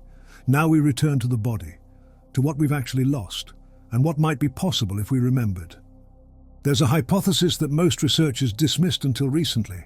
Every month during the full moon, the moon passes through Earth's magnetotail, the extended portion of our planet's magnetic field that streams away from the sun. The moon spends about 6 days in this region. Measurements have shown that passing through the magnetotail creates electromagnetic disturbances. Electric fields that normally measure less than 1 volt per meter can spike to 16 volts per meter. We don't know if humans can sense this. We don't know the mechanism, but a peer-reviewed study put it carefully. These disturbances suggest the possibility of weak biological effects on some sensitive organisms. Sensitive organisms, that's you. Your body knows what phase the moon is in. We've already seen the evidence and the laboratory studies where subjects couldn't see the moon, and their sleep shifted anyway. The indigenous communities and Seattle students are showing the same patterns, the 30% drop in deep sleep at the full moon. But the part that matters most for where we are now is that the researchers also looked at historical patterns, and they found that something changed. Before 2010, women's menstrual cycles showed intermittent synchrony with the moon. Not perfect synchrony. Not every woman bleeds at the new moon, but there's a statistical pattern, a correlation, a connection. After 2010, the synchrony broke. What happened in 2010? LED lighting became ubiquitous. Smartphones became universal. The average person's exposure to artificial light at night increased dramatically. We flooded the darkness with blue spectrum light. The exact wavelengths that suppress melatonin, disrupt circadian rhythms, and interfere with the body's ability to sense the natural cycles of light and dark. And the synchrony broke. The ancient connection between the menstrual cycle and the lunar cycle, the connection embedded in the etymology of menstruation, the connection that every ancient culture observed, was severed. Not because the moon stopped pulling, because we stopped being able to feel it. The connection exists, but it's jammed, it's overwhelmed, it's buried under artificial light and constant stimulation, and a civilization that has declared the night an inconvenience to be conquered. But it's still there, waiting. Here is what the research shows. A 2013 study at the University of Colorado took people camping in the Rocky Mountains for a week. No smartphones, no flashlights, no artificial light after dark. Within days, their circadian rhythms reset. Melatonin cycles normalized, sleep deepened. The body remembered what it was supposed to do. A follow-up study in 2017 found that even a weekend camping trip was enough to shift circadian timing by 69% of what a full week achieved. The internal clock responds strongly and rapidly to the natural light-dark cycle. We just have to let it get dark. What would it mean to remember? Not to go back, not to abandon electricity and live by candlelight. That's not possible for most of us, and it's not what I'm suggesting. But to acknowledge and to look up, to spend even a few minutes each week in actual darkness, watching the actual moon. To notice what phase she's in, to track her waxing and waning, to feel in your body the shift from new to full and back again. This is a reconnection with a cycle that shaped human consciousness for 100,000 generations. The moon asks something of us, but it is not a belief, not worship, not even understanding.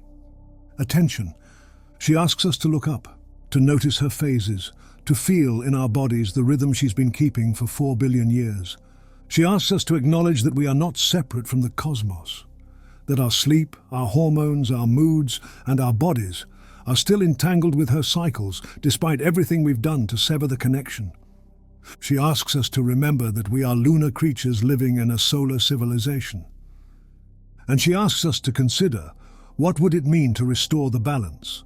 We should not reject the sun, of course. The sun is necessary. The sun is life. Without solar energy, nothing on Earth would exist. But the sun alone is too much. The sun alone blinds. The sun alone burns. The moon takes the sun's fire and transforms it into something bearable, something cool, something you can look at. The moon mediates the sun, and we need mediation. We need cycles. We need phases. We need times of fullness and times of emptiness. We need the permission to wax and wane, to be bright and dark, to disappear for 3 days and trust that we'll return. The solar model says always be full, always be productive, always be visible, available, on. The lunar model says you're allowed to be cyclical, you're allowed to have dark phases. You're allowed to retreat, gestate, rest and return. The connection can be restored, not perfectly, not completely. We live in the world we live in, but partially, meaningfully, enough to feel the difference.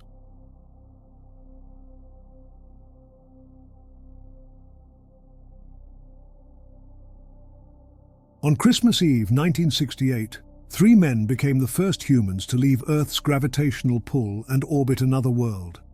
They had been sent to photograph the lunar surface, to scout for landing sites, to prove America could beat the Soviets. They did all of that, but what they actually discovered was something else entirely. It happened on their 4th orbit.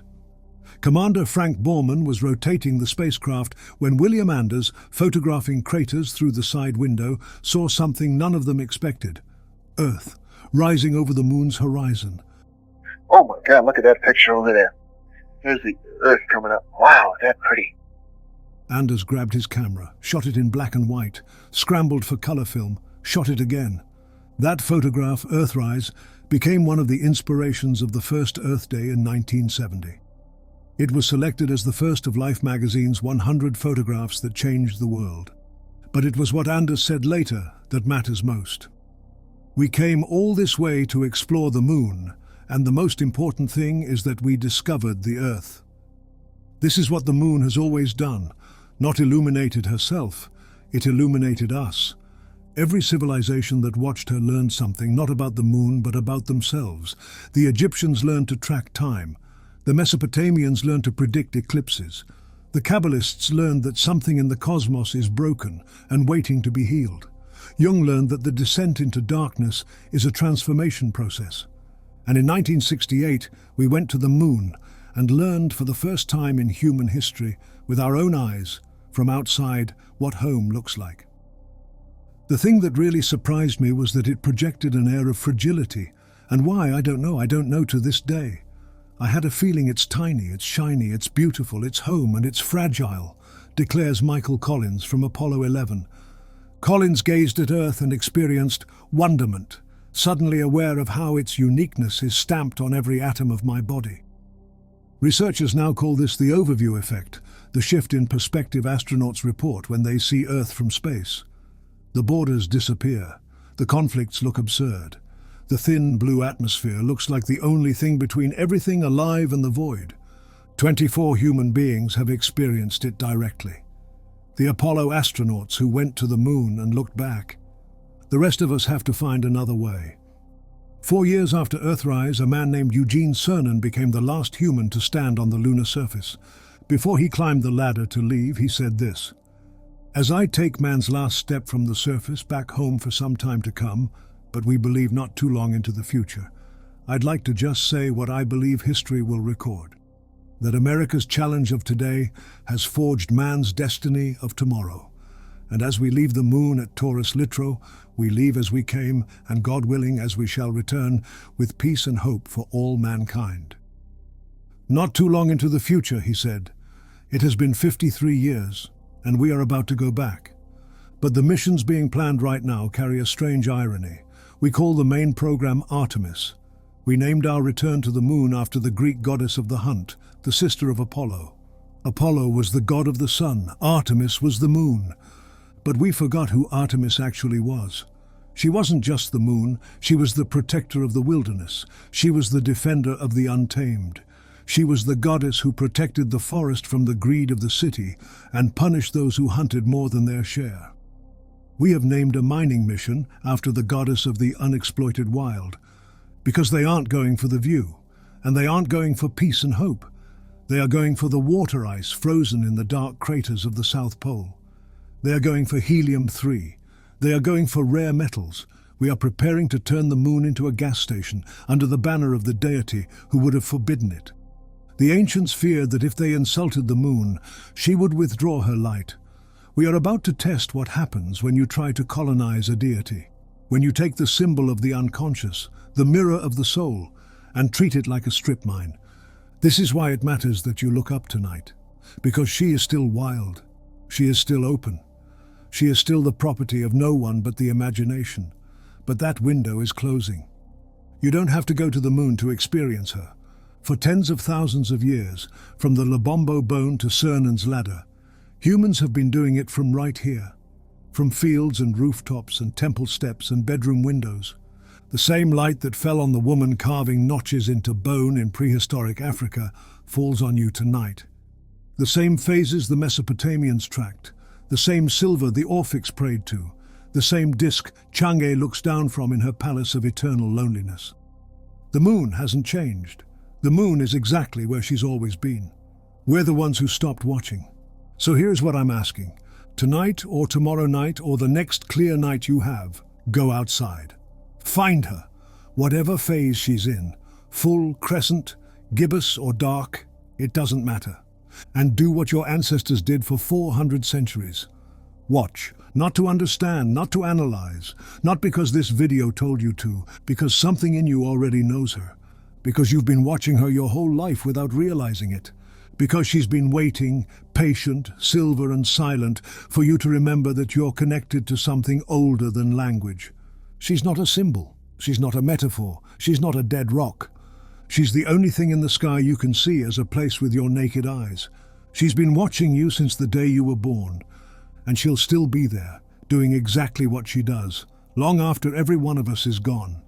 Go outside and look up. She's there.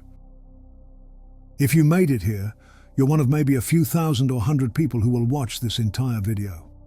That's the math. Most people click away in the first minute. You didn't, so I want to be honest with you about something. This channel is dying, not the content. The content is the best I've ever made. But YouTube has stopped showing my videos to most of my subscribers. My reach has dropped 80% in the last year.